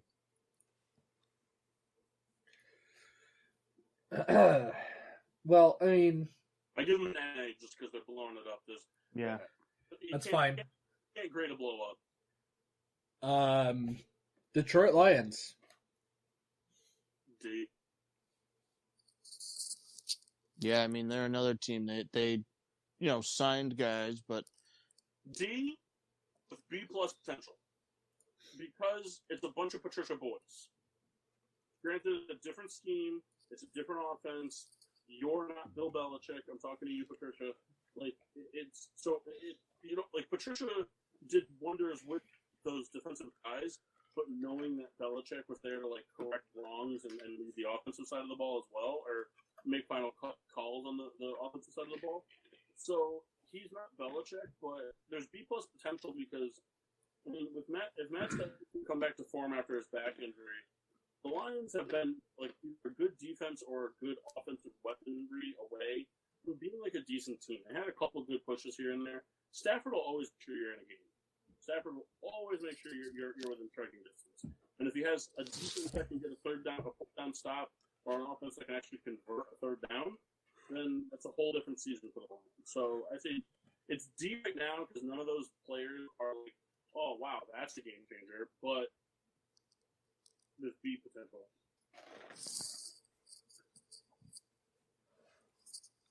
Couldn't say it better myself. All right. Stafford to the Steelers. Because then Not a whole lot of other splash teams. We've covered most of the big splash teams. Looking really quickly, I mean, the Raiders signed Marcus Mariota to a backup deal, which I think was a good move. love it. The Bucks signed Tom Brady, obviously, and that's going to be scary. What? Did more moves than that are more talking about. Go ahead, Kyle. They signed the linebackers from the Bears. Don't forget Corey Payton.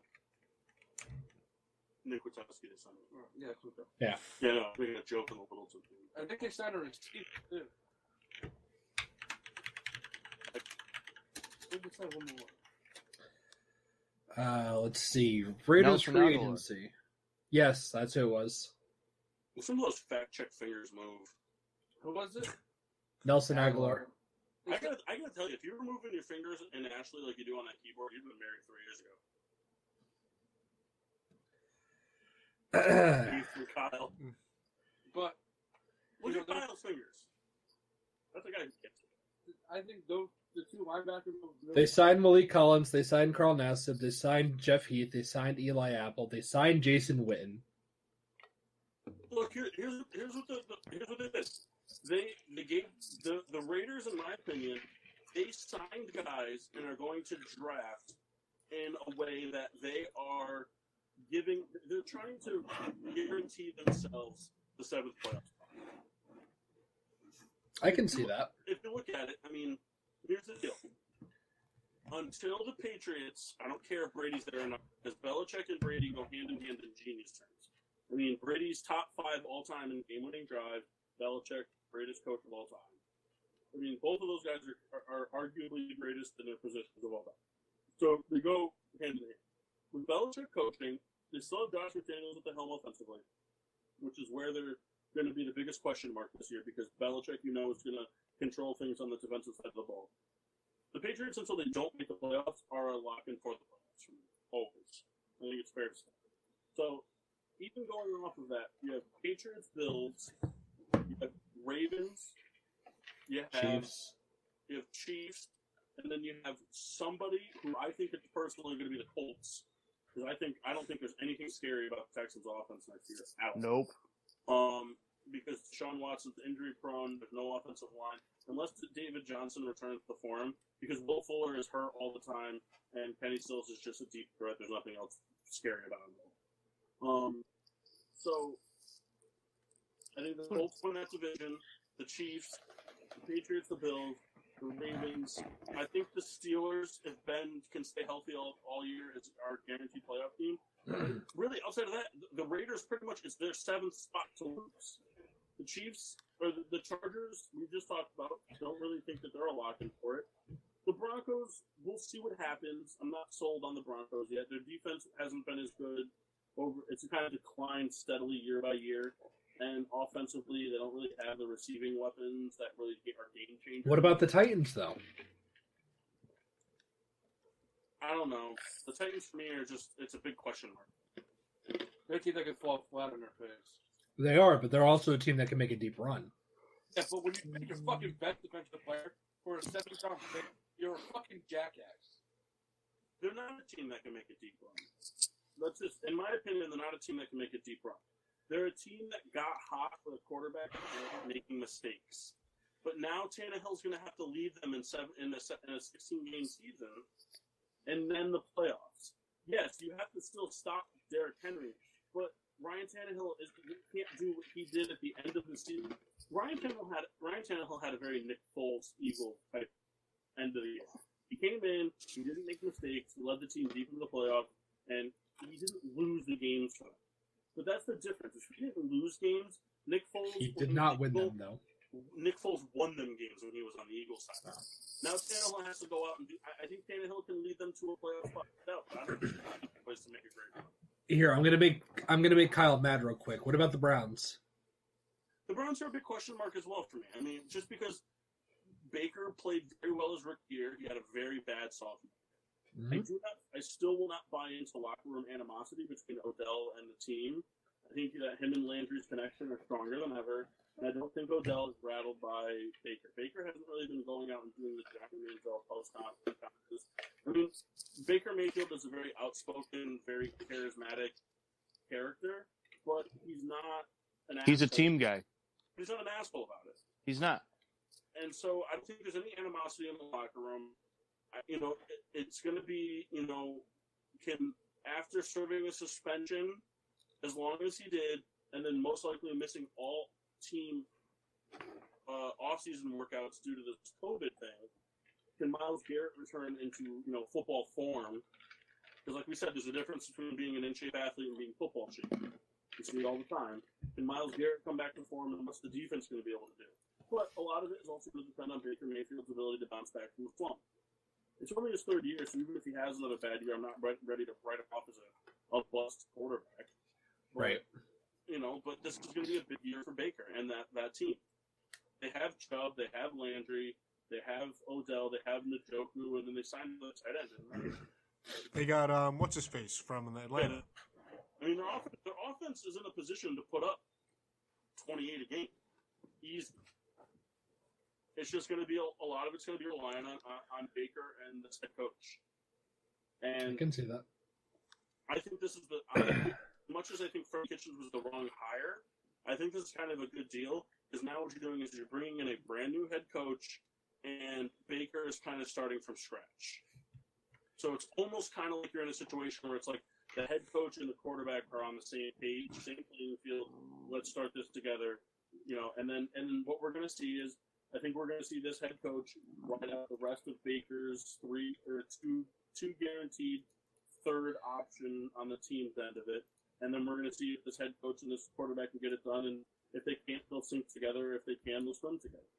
I think they don't fire this coach after this year. That's true. As is Brown's tradition. All right, let's talk about one last one. You want to talk about Pittsburgh? Talk about Pittsburgh. All right, we're going to talk about two more. Go ahead and talk about Pittsburgh. They let Roosevelt and Knicks go, so they stuck. B-. I was pretty bummed about that. Has he signed anywhere? No. Do you follow him on Instagram? I don't get the No.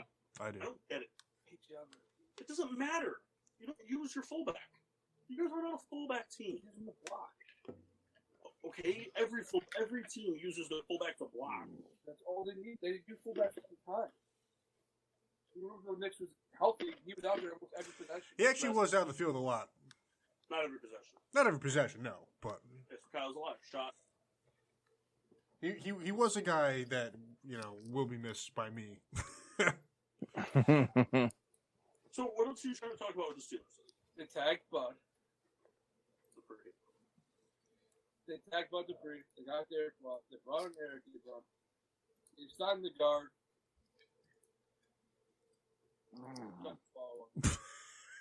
Mock is asleep. When Stowski, whatever the fucking name is. And they brought back some of their special teams. They had a very deep draft. Offseason. Free agency. Mock, you falling asleep at your couch right now? I don't think it's a B. I think it's a C plus. Listening. I think is C plus. C plus is considered average. C plus, right? Yes. It's average. I mean, you brought in a younger fullback to do the same thing. I mean, the only reason we brought in this fullback was just because, maybe he'll be healthy the whole time. There's no chemistry thing because it's the Watt brothers. None of that bullshit. It's not going to do anything because they play a percent of the ball, so it doesn't matter. So that was just kind of like a whatever thing. Like you got younger at a position that doesn't really make that big of a difference. Cool. You brought in Eric Ebron, which I thought was pretty cool because it gives you, in 2 tight end sets, it gives you both a vertical and a possession threat from your tight ends, which is something that's cool. But Ben's not a tight end guy, so He wasn't earlier. he wasn't though. Ben's never been a tight end guy. In his younger career, they used Heath Miller on 3rd and less than 4 situations to move the chains. That's not a tight end guy. That's just being a good game manager. A tight end guy is Patrick Mahomes or Nick Foles. Those are tight end guys that feature tight ends in their offense. I mean, when's the last time you guys had a more than 3-time 100-yard receiver from the tight end position in the year? Not in a while, but I think to back at what Paul is saying, and I think that it would be as if Ben adapts to the game like he's pretty good at. If Ben can adapt to be kind of being like, hey, let's look at the tight end first, I think Ebron is a nice addition for something like that. Yeah, I mean, the guard thing is just going to be like, let's see how this plays out. It was an average free agency. They didn't do anything bad. They didn't do anything great. It's something that they needed. No, but for me, Mock, making a lot of noises over there, man. That was a good burp. I needed that one. The Steelers' biggest free agency question mark is, what the fuck are they freeing up all this cap for and then not using it? Future? Saving up for something special. Every single day, they're restructuring a contract or cutting a guy or whatever, and then they're not using it. They doubled their cap, and then they didn't do anything. Unless something miraculous is going to happen. I think they're opening it up to sign bucket free. You don't have to open it up. It's such a common misconception. Let's just reiterate this one more time. We're a big sports show. It seems to be lost all the time.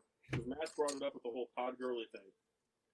The team's cap space, when you look at it on the websites, what websites do you go to all the time? For what? For cap space. Sports Track usually. Yeah. Sports Track, over the cap, all that. Their cap space is entirely based off of who they're going to sign in free agency. Their draft cap is already worked in. That's a totally different number. It doesn't go against that cap number. Because your draft stuff is set in stone when the free agency starts, and then it changes as you acquire picks. So I mean, if you're a team, so let's talk about like Minnesota, for example. Minnesota is going to have to adjust. They're probably going to lose a little bit of the cap money that they had to start free agency at overthecap.com because they acquired a first-round pick. So they're going to have to factor that into it. But that's the pick that they acquired. Their first picks they had when the free agency started, that cap was already set aside and doesn't count. So that has nothing to do with it. A team can go to the draft with no cap and still draft all their players without restructuring a single contract. It's totally different money. It's already set aside. Who's your last team you want to talk about, Matt?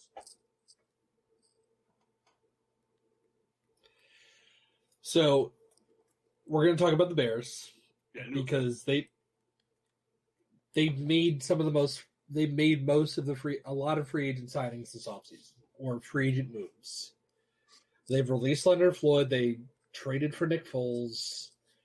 Who did you re-sign in the middle? Trevathan. Re-signed Danny Trevathan. Kyle Long retired. Re-signed Deion Bush. Re-signed Deion Bush. Brought in pronounce his name. Yep. So, yep. Bears have made a lot of moves. I don't know yet whether they're the right ones. I'm curious to see what Nagy thinks and what Nagy does with it. I don't think it was. Go ahead. Can I give you my input? Yes, no? Yes. No. So, the thing with the Jimmy Graham, Jesus. They signed Jimmy Graham, and obviously they swung and missed on Trey Burton, and terms of the health during the contract. I mean, I don't think he even played it down last year, and I don't think he did. I think he was out the whole year last year, and he missed time in his first year as a Bear. So that of course was a swing and a miss. We still have him this coming year. Who knows if he'll be healthy? It depends on what's going on with all this virus shit. The Jimmy Graham thing was a real head scratcher in the beginning because it was like you guys signed him like 10 minutes into like tampering. It was like oh, we had to have this guy. Like I refuse to believe they couldn't. It was like 10 minutes after they cut him. After Green Bay cut him. No, but it was. I refuse to believe that they couldn't have waited and got him for less. But as things progressed, and as I've had time to think about it, I'm still very on the fence about it, and more towards the negative side of the fence than the positive. But the reason I think the Jimmy Graham deal happened was because of something we talked about earlier. I think that their plan was always Nick Foles, and Nick Foles likes the tight end. So you can get Jimmy Graham, you can still have Trey Burton. You know, outside of Anthony Miller and Allen Robinson, you're very question mark at best at your receiver position.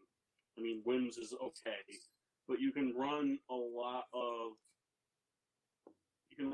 two receiver, two tight end, one running back type situations. And if you run a play action with Foles under center, if you have a healthy Burton and a healthy Graham with Robinson and Miller lined up on the outside, and Cohen in the backfield, and you run a play-action pass, as a defense, you literally do not have a clue where that ball's going to go. Because Foles likes to take his deep shots, he loves his tight ends, and he loves checkdowns. So you don't know. I think that there was interest in Bridgewater. Those reports did come out. But I just think that the interest in Bridgewater was, like, if we can get Bridgewater for dirt cheap, let's do it. But I think once they kind of figured out, you know, like, Bridgewater was probably asking for money similar to what the Panthers gave him. They were like, you know what, no. And again, I saw a report that I don't disagree with. I think the signing or the trading for Nick Foles, I think the reason that was so appealing to the Bears in terms of Matt Nagy was that with this COVID thing, there's a real possibility that we don't see any OTAs and we don't see any mini camps and we don't see any preseason. And Nick Foles is somebody that can come in and run Matt Nagy's offense without having to do any practices. He knows Matt Nagy's offense. He ran it in Philly. He ran it in Kansas City. Doug Peterson's offense wasn't that different than what Matt Nagy's running, just a little less trick plays than Matt Nagy's. Nick Foles can run the offense. He can understand the offense at the same level Matt Nagy's understanding it. Ideally, you want your quarterback to understand your offense better than your coach does. But same level with no practices, I think that's what the Bears were going for. Bridgewater, Cam Newton, Andy Dalton, I think these are all guys that would have been behind the eight ball had they brought them in and they weren't able to do practices and OTAs and mini camps and off-season workouts with the coaching staff and the offense. And what good is it to bring in any quarterback that's not going to be able to know your people? Even in the backup, because we've seen Mitch go down every year. So it makes sense. I still don't know if I like it. I don't know if I like the cap hit it's taking, and I don't know. I like the Robert Quinn signing. I feel like they again could have gotten him for less money, but I like the Robert Quinn signing. I think it adds a significant amount of depth of the defensive side of the ball. Now you're going to be having, in a standard 3-4 set, you're going to be having Robert Quinn and Akeem Hicks coming off the edges with Eddie Goldman in the middle, and then you're going to be having Roquan Smith and Khalil Mack coming off the edges with the linebackers on a 5-man blitz. It's pretty scary. And so I saw reports that there's actually talks in the Bears front office about they still have enough cap that they could free up to land a Jadeveon Clowney. Hey, I mean, to me, that would make a lot of sense. I think, Clowney's looking for a place to kind of make an impact now, and if he can, join up with similar playmakers, I think that's the position he wants to be in. So it's one of those things, like, I give him a C. I give him a C plus. I give him a C plus with A minus potential The reason for that being that competition breeds success, and Nick Foles is somebody that Trubisky has to immediately compete with. I don't know that Andy Dalton was somebody that Trubisky would have necessarily had to take on a competition starting job as serious. Bridgewater would have came in to be the starter, in my opinion. I mean, Foles looks like he's going to be the starter because he can't pay a backup that much money, but he understands the offense. So I'll give it a C plus with A minus potential. I think that's fair. I mean, who knows? You know, I'm sure, especially as a fan, there's doubt with Foles, but he seems to be a guy who kind of rises to the occasion. Does he hold that? Was he has it down? Perhaps not, but you know, he does make some impact when he's there. The only thing I don't like about the Nick Foles trade was that they gave up a 4th round pick. I'd rather they have given up a 2nd round pick, to be honest with you. Just because the way things fall? The way Ryan Pace drafts in the 4th and 5th round is absolutely absurd. I mean, you look at the players that he's gotten in the 4th and 5th round. I mean, Eddie Jackson was the 4th round pick. Jordan Howard was a 5th round pick. It's very much the same with us. I agree. Anthony Miller was a late round. What's his name there that went to Denver last year? Slot nickel corner. Bryce Callahan was a 4th round pick. I think Anthony Miller was the 2nd one. Not Anthony Miller, then Javon Wims maybe. But they drafted a lot of guys that have made big impacts on the team in the 4th and 5th round. Pace does his best drafting in the 3rd through 5th rounds, and I mean the 2nd round is not a huge swing and miss. Honestly, I think the Bears should trade the 1st round pick every year. I think the Bears should try to trade their 1st round pick for like the 4th and 5th and the 6th every year. Okay. So, anybody anything else like to add before we take a break?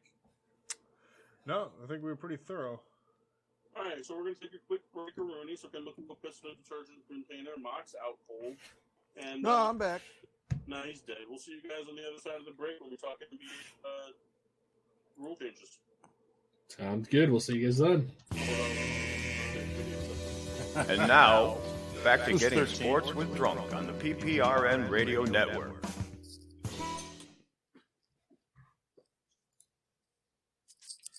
He's not paying attention. It's all right. We're back. Welcome back to Getting Sports with Drunk. Whoa. It's all the same. Listen, it's a learning process. We're coming through. Who knows? You know, during that entire break, maybe they heard everything you guys said. I don't know. So, I guess we'll figure that out. well, But only Spreaker. right now we're back. What? Yes, I'm fine. The good folks at I'm not doing anything. I'm moving. the good folks at Podbean won't care. This will be edited out. But yeah, we're back. Final hour of Getting Sports with the Drunk. I'm on to my 4th beer of the evening. Well, actually, my 3rd, technically. I doubled up on one. Oh, what one are you drinking right now? From the Riddler collection, because what else is new? Surprise. I have an SPF here. I've Latimer Red Baron. I've yet to have one, so I don't know. God, what the hell do you got? Kind of looks like a sandwich that he's dipping in a sauce. No. It's a mayonnaise Milk? sandwich. Mayonnaise? Mayonnaise and peanut butter. Oh my God! Could you imagine? Good God. That sounds awful. It's better than what he had last night. What did he have last night? Mayonnaise and marmalade. Ooh, soul, so an aristocrat. I'd almost rather have the mayonnaise and peanut butter. Well, neither of them were true, so. You know, it's funny. It's really tough to defend mayonnaise, but it's hilarious that Kyle doesn't like mayonnaise of all the other stuff that he does like. So it's like, how do you like battle Kyle in the mayonnaise conversation and not sound like an idiot? It's like an automatic win for him. All right, we're back though. So, yeah. I'm pretty bummed I can't find it. This is what a soft snap sounds like. Can you say that again? I'm sorry, you cut out. No, it's not important. It's slightly important. It's important to me. So loud. Was that your phone that buzzed? Mhm. Somebody hears phone that buzzed. That was loud as hell. I was hoping there was some. Maybe. Rebecca, your phone is loud as hell. Sorry.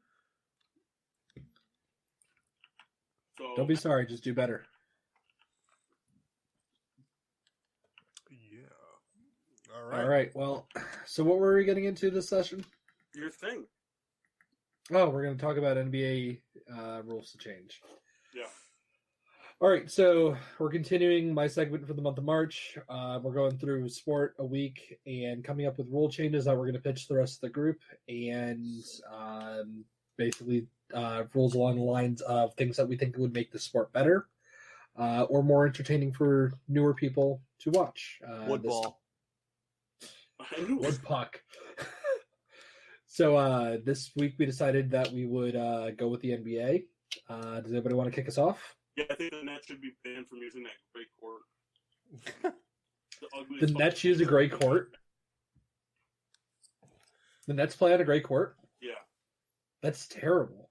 Yeah, it's just like Boise State football field. Kyle and I almost went there. No, you didn't. We did. We You did. didn't go there. Did you even apply? We did. No, you didn't. Did you When Kyle and I give not even the right symbol. Oh my god.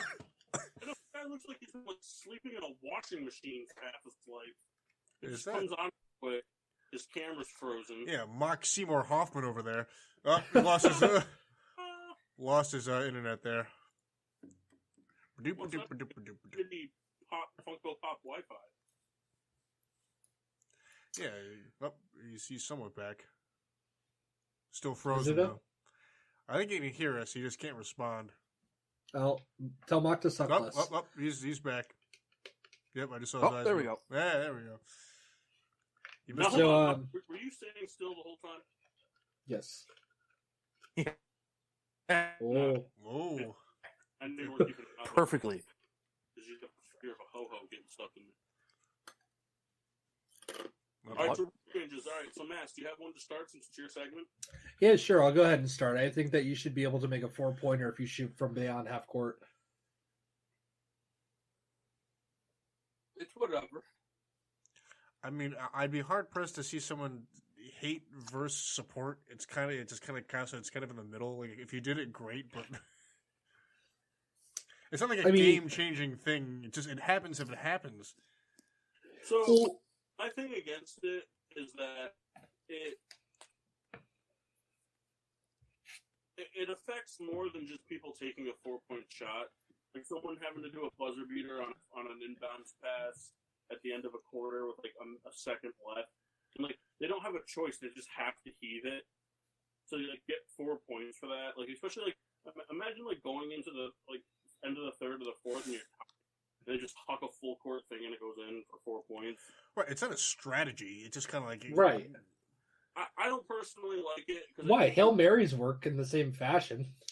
What? Hail Marys work in the same fashion. But it's still it's a standard point. It's a touchdown. It's not like you get 9 points for that.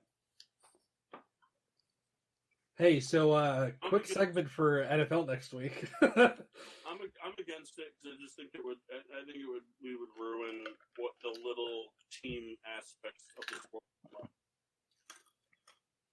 Then you'd see people like Trae Young and Steph Curry. I mean, Who would just be doing it all the time?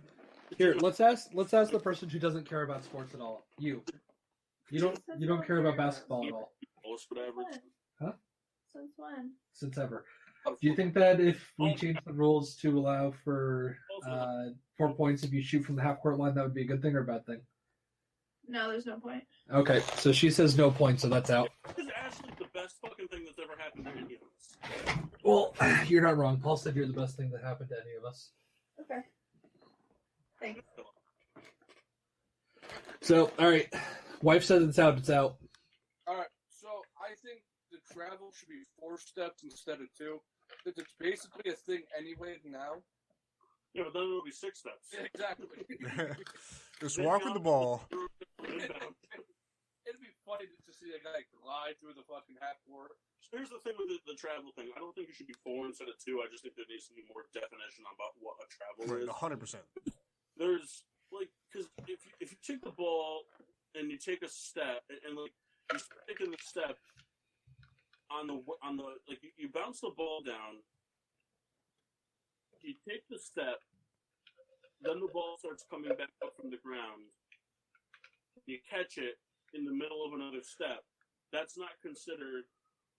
Sometimes by some refs it's considered part of your 2 steps. By some it's still considered part of the transition of the dribble. There needs to be a more black and white definition of it. Like when the ball's coming up, it's no longer a dribble, only on the ball going down. Or like 2 steps when the ball's in your hands. You know, there needs to be a more definite. It's not as liberal as the pass interference call, but it's probably the closest thing in sports. Yeah, I'm kind of in the same camp as Paul. A player will take a dribble, and as the ball's coming up, they'll take their first step back. They'll touch the ball, and then they'll take 2 steps back. James Harden is the most notorious for it, but other players do it as well. So they take the first step back on the ball coming back up, then they take 2 more steps. So it looks like they take 3 steps without ever dribbling the ball. And then they wonder why people don't get called for the travel. Well, some refs call it, and some don't. The majority don't, but some do. There are games where James Harden gets nabbed for that 4 or 5 times in a game. So I think there's a little bit more definitive answer. Yeah, I can agree with that. So as Kyle's put it forth, no, I don't think that we should increase the amount of steps per travel. I don't think there needs to be an increase in steps. There needs to be more definition. Right. Get rid of dribbling. Just get rid of dribbling. I think to Kyle's point, it's like they're not going to call it anyway, so why not? But you know. So, all right, that's Souls. Mock, did you do any homework? I think that you should be allowed to dribble with both hands. Are you not allowed to do that? No. I mean like both hands at the same time. Are you not allowed to do that? But how would that help you in any circumstance? I just think it looks a lot cleaner. I like it. I mean, it looks a lot cleaner if you're Johnny Knoxville here. Like I think it'd be I don't know. I would like to see like a guy on like a fast break do a nice little 2-handed like dribble up to a dunk. I'm in. Yeah, while in a potato sack race simultaneously is what he's looking for. So hold on, less about mocks because that's a no. But why are you not allowed to do that in the first place? It's a double dribble. I understand that it's a double dribble. Why are you not allowed to do it? What is the point of outlawing that? Well, think of how hard it would be to do that, like in gameplay. Like, what? There's nothing really to be gained by doing it. Right, but why? So nobody would ever do it. Why is it illegal? I don't know. It's just one of those things. You can't stand there and hold the ball and take off again. We're not talking about traveling. We're talking about double dribble. Yeah, she's right, you know. Yeah. Same thing. She's right. So you're telling me that I can't just stand there and move forward like this? No, because you'll be an asshole. But that's not a reason to outlaw it. You're right, but it's true. Yeah, I don't know. I'm out. My ruling is no on that. Well, that's why you're wrong. So take that. So, Mock, do you want to jump into your segment of wait, hold on. Paul, what are you saying? There is an instance which you can catch the ball and you can put it down. You can dribble it down to the ground with 2 hands. You can do it once, and it's called the power dribble. So if you have, like, for example, if you have a center that's coming up to the top of the key to set a pick and then cuts backdoor down the lane, and the wing player passes the ball to him, he can, if he catches the ball with both hands, he can dribble it down to the ground with both hands one time to avoid a travel, and then come back up with it and catch and dribble it. Like, but that rule works for anything. So, like, if I throw the ball across the court to somebody on the perimeter and they catch it, they can bounce it down with one hand, but then they need to keep dribbling it with one hand. the other side is imagine if you have to dribble with both hands. That would Like be that's UNBA. it would be hilarious. It would slow You down look the like game. a bunch of baby deer running on a fast break. Well, here's the thing: the reason the double dribble is because it's more of a unfair deception per se. Because if you're dribbling it with both hands, then there's no there's no connotation for what you're doing. So essentially, it's like you're dribbling it. Because a double dribble, the same thing would be like if you're dribbling it with your right hand, when it comes up, you take it and you transfer it to your left hand, and then you start dribbling it. That would be a double dribble. Okay. It's a continuous flow of dribbling. It's just the way it works. It's how the rule is. It's weird. I vote no. Yeah, no. Yeah, I'm gonna know for like 30 minutes. No. I've always been infatuated with goaltending, and I vote no. That should be allowed. I like plays at the basket where there's like interference, because there's scenarios where I feel like in the sport where it just makes it more interesting if it's more combated at the basket in the air. I understand, but I don't know. I just think it provides a new part of the game. So I was doing a little bit of research earlier in the week into this, and I agree with you. That was actually going to be one of my things. International basketball teams have a rule for goaltending. Once it hits the rim, it's fair game. You can do whatever you want. No. And It's false. would you like to correct me? I think in international it's that way. No, it's the cylinder rule. It's the cylinder rule. So, because in the NBA, once it hits the rim, it's free game too, to an extent. So, the reason I won't agree with the goaltending rule is exactly what Kyle just said. If somebody shoots a jump shot from the 3-point line, all you have to do is, if you're fucking Boban, you just stand at the rim, you just jump up in the air and slap it out before it ever hits the rim. So that would just be absolutely stupid. All right. The thing I do like what the go ahead. international rule is, which is the cylinder rule. So you have to imagine, which in all sports, it's hilarious that in all sports there's imaginary things. Imaginary strike zones, imaginary first down markers. So here's the actual rule reading from the International Basketball Association. No blocking a ball in a downward flight towards the rim. Once the ball strikes the rim, any player can play the ball. Right, but the cylinder rule is... There is no cylinder rule. That's it. The cylinder rule is what's in effect for the NBA. Right. I'm saying to adopt the international thing. Right, but what I'm saying is, yeah, but you said that in the NBA once it hits, you said it in a way that in international, if it hits the rim, you can do whatever you want. In the NBA, you can't, which is true. Right. So the NBA has the cylinder rule. In the NBA, if it hits the rim and it goes straight up in the air and the ball is still in the cylinder of the basketball hoop, the imaginary cylinder, you can't touch it. You can't even do a putback slam because it's offensive goaltending. That, I think, should be eliminated. I think if you're an offensive player that's in a position to be able to jump up and take a ball that's still in the cylinder, that's rattling around in the rims and slam it in for the guaranteed points, you should be allowed to do that. I think defenders should be able to swat it out. I think there should be tackling in the NBA. Introduce those floor trampolines. Oh, you're talking about... So, I mean, like I said, that was my thinking. It's like, the offense has an opportunity to kind of, make a play on that while in the air. I think the defense should have a somewhat equal opportunity. I just think it would be fun. I think it would change basketball strategy a little bit. I would agree. I vote yes to that. So, that was my thinking. I've always liked the idea of that rule being changed. But I'd be curious, how you guys feel about it. If it's too traditional to change or what? No. I think a rule change should be that offensive fouls don't count towards your team foul. Could you elaborate? I mean, I kind of understand, but I don't fully. So, after 5 team fouls, the opposing team shoots 2 free throws every time they get fouled, even if it's in a non-shooting situation.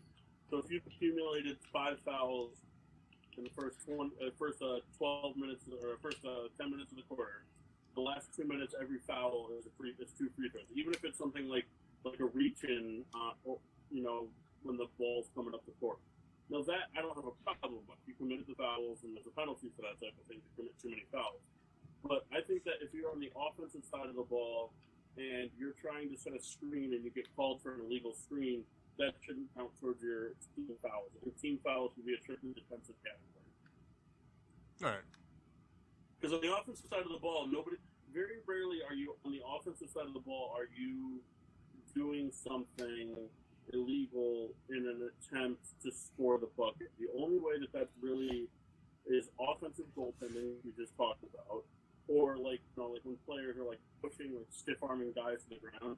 But like when a defender or when an offensive center is coming up to the top of the key to set a pick for his point guard and gets called for an illegal screen, it's just usually the point guard started moving before the screen was set. So the center got nailed with an offensive, an illegal screen, and then that counts as a team foul. And I don't think that should be counted as a team.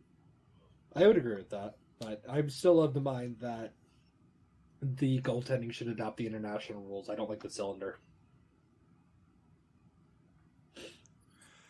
Anybody else have any rule for you? I have a couple, but the two of you haven't gone yet. Who? You and Kyle. I went. I just said mine. I said mine too. What was yours, Kyle? The traveling thing. Oh, that's right. Okay. Listen, I'm not paying attention. I think that it would be fantastic to do the NBA playoffs where you seed the playoffs 1 through 16, no matter the conference. Just top 16 teams get seeded, like the end. I don't like it either. You're just going to see the same 16 teams every year. Watch the other teams get better then. I don't give a shit. I'd rather see the Hornets than the fucking Jazz. There's more. It eliminates the whole upset.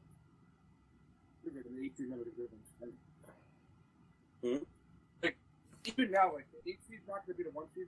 The 16 definitely going to be the fucking 1 seed. Right. Well, it depends, like, maybe, like, we say that the 16 seed is the fucking Kings, they're going over against the Bucks. Or, like, in the playoffs, it's the Kings and the Lakers. That's not fun. Right. I think the only appealing factor in eliminating divisional playoffs and having an entire league fight playoffs is that you would get the off chance of seeing something like a Clippers-Lakers finals. But I don't care enough about that. What about teams that coast during the regular season? That what? That coast during the regular season because they know that they're going to beat anybody that they're going to go up against in their conference. Like, down... Huh? No, not the Lakers. The Clippers. Like the Bucks.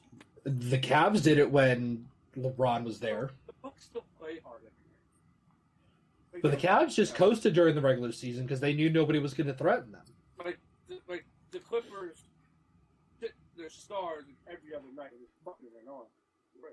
But the thing though is that, the thing is though is like even when shit like that happens, we still see upsets all the time. It's the thing in terms of playoff seeding, the thing that the NBA needs to either adapt or get rid of is that the NBA has divisions for some reason, because that means nothing.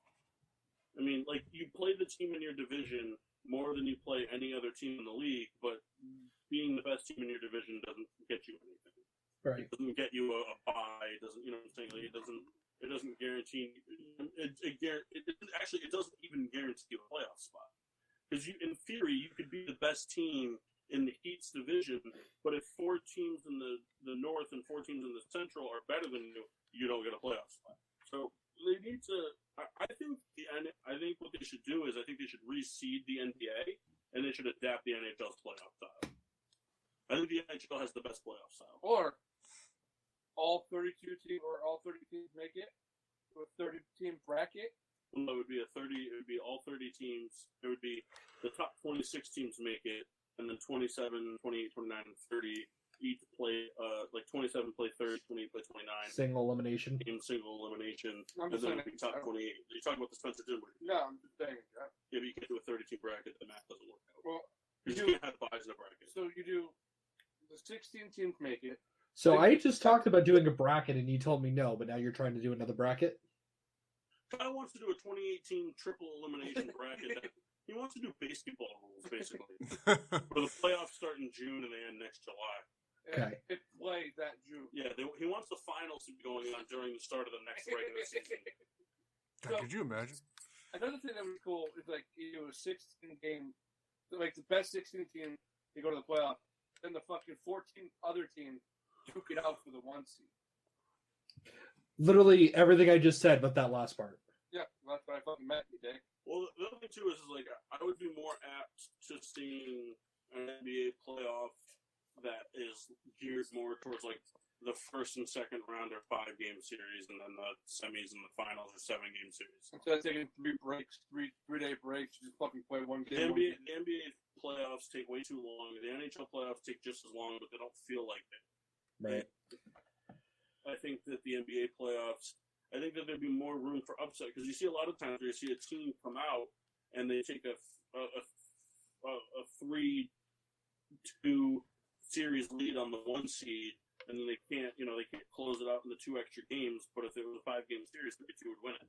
Right. And there'd be more excitement. There'd be more tune-ins, in my opinion, because you see a lot of series in the NBA playoffs every year get to 2-2. Rebecca, what are you doing? The team wins at 4-2, and like if the 1 seed goes up 3-2, no one gives a shit about Game 6.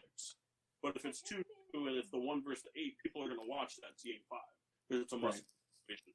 The NHL playoffs, in my opinion, are the best playoffs in the sport. Major sports. Major sports. All right, so 16-team bracket, yay or nay? No, I think the NBA playoffs should stay the way they are in terms of 8 from each conference. And I think what they should do is they should eliminate the 3 divisions and make 2 divisions. And then the way it would work would be you'd have 2 divisions in the East. You'd have like a North and a South or something like that. You could call it whatever you want. And then the top 3 teams in each division make it. And then there's 2 wild cards from the East. And then the 2 wild cards play the 2 1 seeds. And then the 2 and 3 seeds from each division duke it out. All right. Kyle, yay or nay to that? I said nay. What I just said. Oh, yay. Kendall. I think Paul's breakdown makes better sense. Bach. Yes. He's sleeping. Okay. Bach. I've been asleep since the wood ball comment. Speaking of wood ball, Bach, would you like to talk about the wood ball for basketball? Well, so wood ball would be tough. You'd have to get a real soft wood and probably cork it. Here's the other thing, too. It'd be really, really annoying to bounce a wood ball on a wood court. But I could definitely see the merit in why we do need it. Go ahead, tell us. No, I'm just saying, like, I think it's pretty self-explanatory. But the I'm a bit of an idiot myself. I need you to explain it to me. Well, listen, you're one of our esteemed hosts here. We all know what you are. If I could help him out, as soon as you said merit, I thought of craftsmanship in the American spirit. And I think that's all I needed to hear about adaptation. Exactly. So if you could go ahead and lock in that yes vote. When he said merit, I thought of Narragansett. My thought exactly. All right. Yay or nay vote? No. Wood ball? You guys are just afraid of it. I will adapt to cork ball. On a separate note, I'd like a true bouncy ball. Perfect. That's pretty much basketball size, though. I think every game should not be played as a regular game. It should all be just course. Just forget Is that an basketball actual rule together. change that you're proposing or no? Here's a rule change that's both ridiculous but somewhat intriguing. Eliminate dead ball substitutions and do it the way hockey does it. And just run out onto the court as... Where you have to wait for, like, so if the Lakers are running 5 on 5 against, the Jazz, like they would have to wait for Danny Green to cross completely off of the court before LeBron could run on. But LeBron could run on in transition. You can do it up to the coach's chair on each bench, which is the furthest towards the mid-court line on either bench. And so you can get a running start if you want, whatever you want. But you have to enter the court by the coach's chair, otherwise it could be a penalty or whatever. Another thing would be cool because you could get a too many men situation where you wouldn't play a man down because that would be ridiculous. But like you could just be like a flagrant one where you get like a free throw in the ball. Yeah, I always I'm felt alright that with that. I actually one kinda sport like should that. adapt to the other. I always like that. Like, to me, it just made sense. Also, I think that's another cool rule change that they could technically make. I think they should eliminate the whole flagrant 1, flagrant 2 thing and just make a flagrant foul be an ejectable offense, and other than that, it's just 2 points. It's just 2 free throws. Because I hate the whole, like, we have to watch it in slow-mo and see if there was malicious intent. And it just anytime you incorporate personal judgment, it creates unnecessary speculation of the finish of an event. So you have something happen in the middle of the fourth quarter, and a player gets ejected for it. We've seen it happen with players like DeMarcus Cousins, where a player gets ejected, a legitimate, like back when he was a King, a legitimate game difference maker for that team get ejected on what the refs thought might be a flagrant 2 or a flagrant 1, and then it completely changes the complexion of the game. Yeah. Maybe adapt a more NFL style policy to it, where it's like you get a personal foul and 2 personal fouls causes an ejectment. I could agree with that. Kyle, you got anything else? Nope. Kendall? Nope, I think we covered a lot of stuff. So, this one's a little bit silly, especially seeing as the NBA, I think a lot of people would say fixed the All-Star game this year. Certainly from the general consensus that I've gathered is that the game was much more enjoyable than in many years past. Players certainly tried a lot harder, it seemed like, than in past years. However,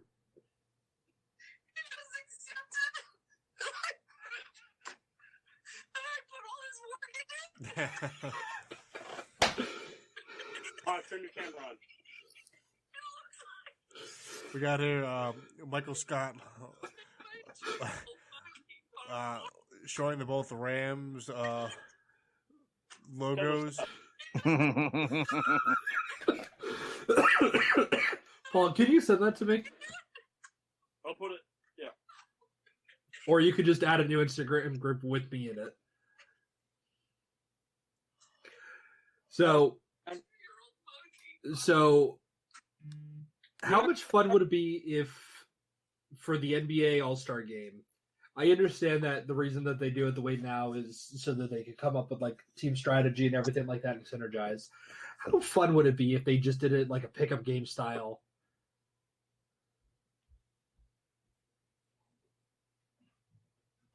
And did the draft like live right before the game, just like you're with me, and then just fucking ran it. I like the way they do it. I don't see that way. Like the pickup style would be cool. Would they keep the game the way it was? Yeah, I would say so. I can get on board with that. So, I mean, It's very much just gives the feeling of a home pickup game. There's no strategy in it. You just grab the guys that you think you'll do the best with. It's literally pick your team right then and there. Let's go. wait, for All-Star we're talking? Or Yeah. Okay, I was going to say, if they were talking like every single game, like, well, that's like a logistical nightmare. But yeah, I can get down with that. The whole league is here. Yeah, break up. Your game starts at 7:30. The NFL tried that for like a hot minute. Remember, they like, it's fantasy football for real. Jerry Rice's team, blah blah blah. Yeah, that was like 5 years ago, and it was terrible. Right, and like it was like slightly fun, but not that much fun for it to like be a long-standing thing. I think basketball kind of has a better. It makes more sense for that because you just like the fundamentals are the same. You don't. You kind of you go and play. You know, with the NFL, they're still like, okay, we still have to have a week-long practice. Yeah. And run plays that won't matter for your next season. Here's the rule change we've been missing for all of them. So let's eliminate from all sports. Let's eliminate contracts, right? Eliminate contracts, and we'll make 6 or 7 tiers of pay. So let's say we make 6, right? So 6 would be like the bottom would be like role player pay or like filler pay. 5 would be role player pay.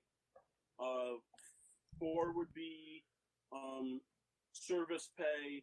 3 would be contributor pay. 2 would be like star pay and one would be elite pay, something like that. Where like the elite pay would be like, let's just call it for the NFL would be, $22 million a year, regardless if you're considered elite at quarterback or elite at like guard, whatever. And then what we do in every sport, basketball, we come up with the contract thing every year. The all 32 or 30 or 31 in the NHL state, all the league owners sit down with the leagues and they go through player by player for the entire league, and they rank every player on a vote where they fall into the category, and that's how they make their pay. And then every single year we do a fantasy draft for every sport. It's intriguing. What, Mass? Can't hear you. Are you muted, Mass? Would be pretty interesting. What the hell did you just do? Hit like a pilot button in your cockpit? You like reached over and flipped the switch, and all of a sudden I could hear. I'm telling you, he's got like a secret laboratory that he's broadcasting out of. Yes, a secret laboratory indeed. And sleeping the whole podcast.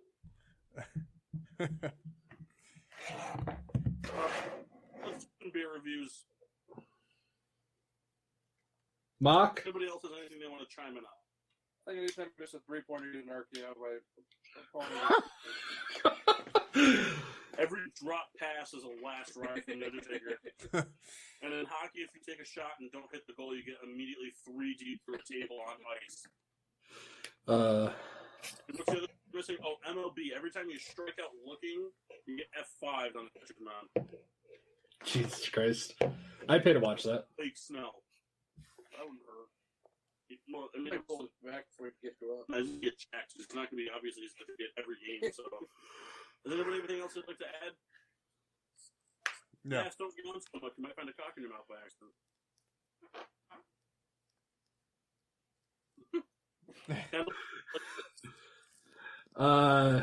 Beer reviews, Mock. So, the Red Dog is the king, and that's all that it needs to be said. Okay.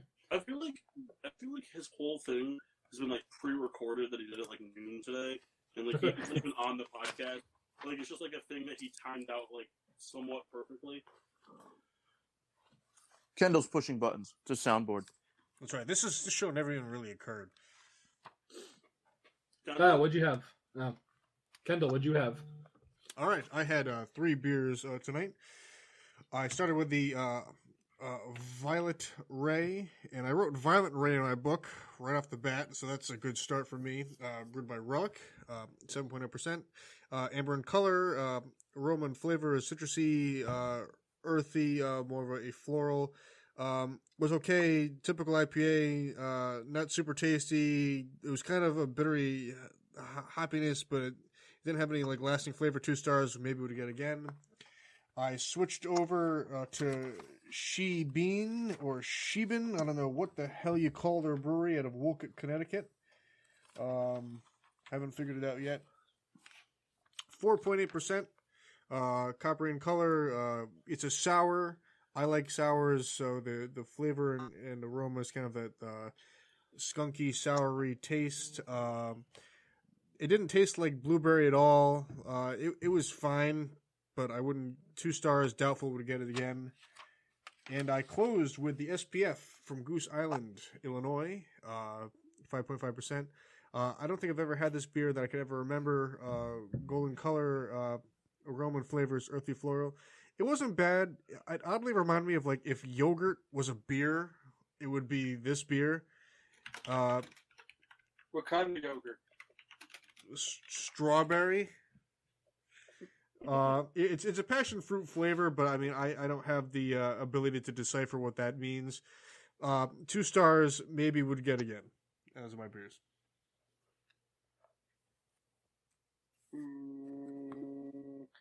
So I had the silver can from the Goose Island packet. Next Goose packet. Can't read that here. Like I said last week. Okay, you just can't read it. No, because the can from the garbage in the boxes over there.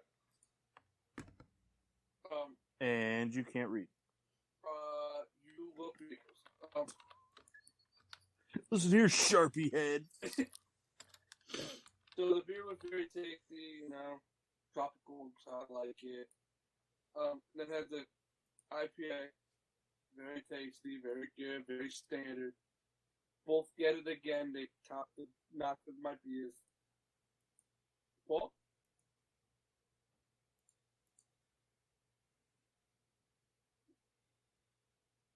I had the Goose Island Bourbon County 2019 edition.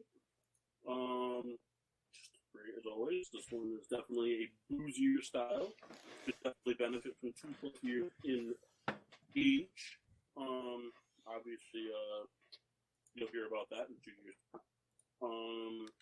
And then I finished off with a garage style lager from Goose Island, and I had that last week. Reviewed it, pretty good. Get it again, delicious. Real quick, I just want to put this out there. I'm just gonna list. So they put the top 15 since forced fumbles by player started being recorded in '93. We kind of talked about this on the show. The only players that are above Charles Tillman forced fumbles since they've been recorded are Robert Mathis, Julius Peppers, John Abraham, Dwight Freeney, and Jason Taylor. And and Tillman's within 8 of all of them. I mean, you look at people like Ray Lewis isn't even on this list.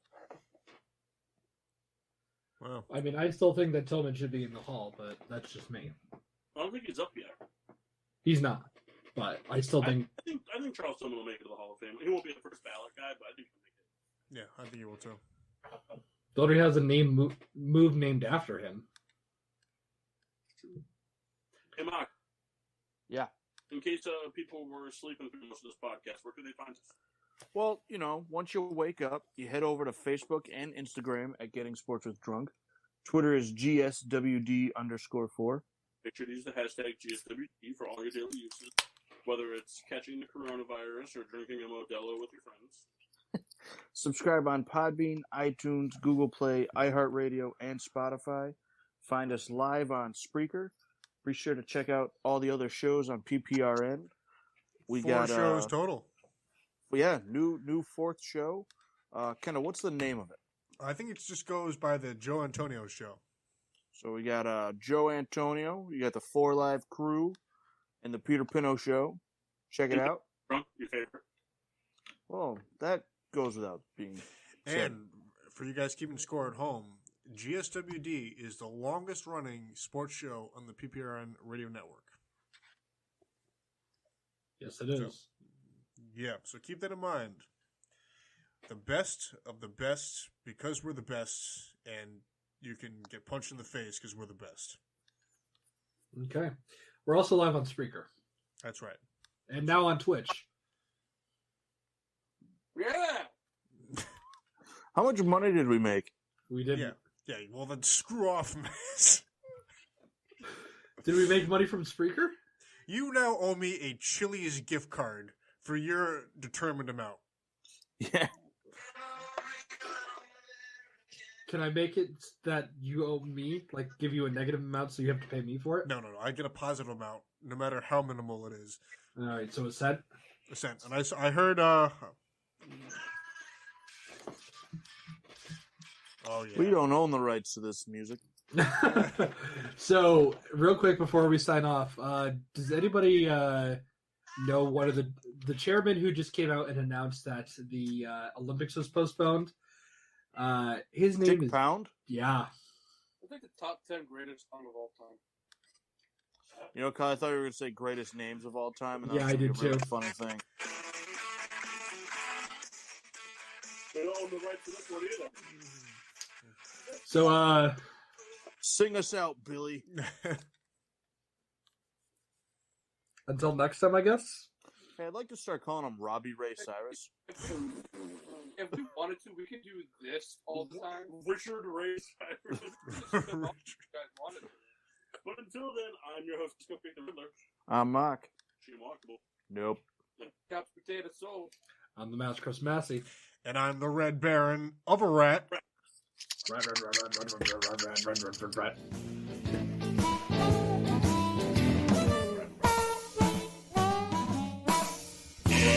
Good show, guys. Okay.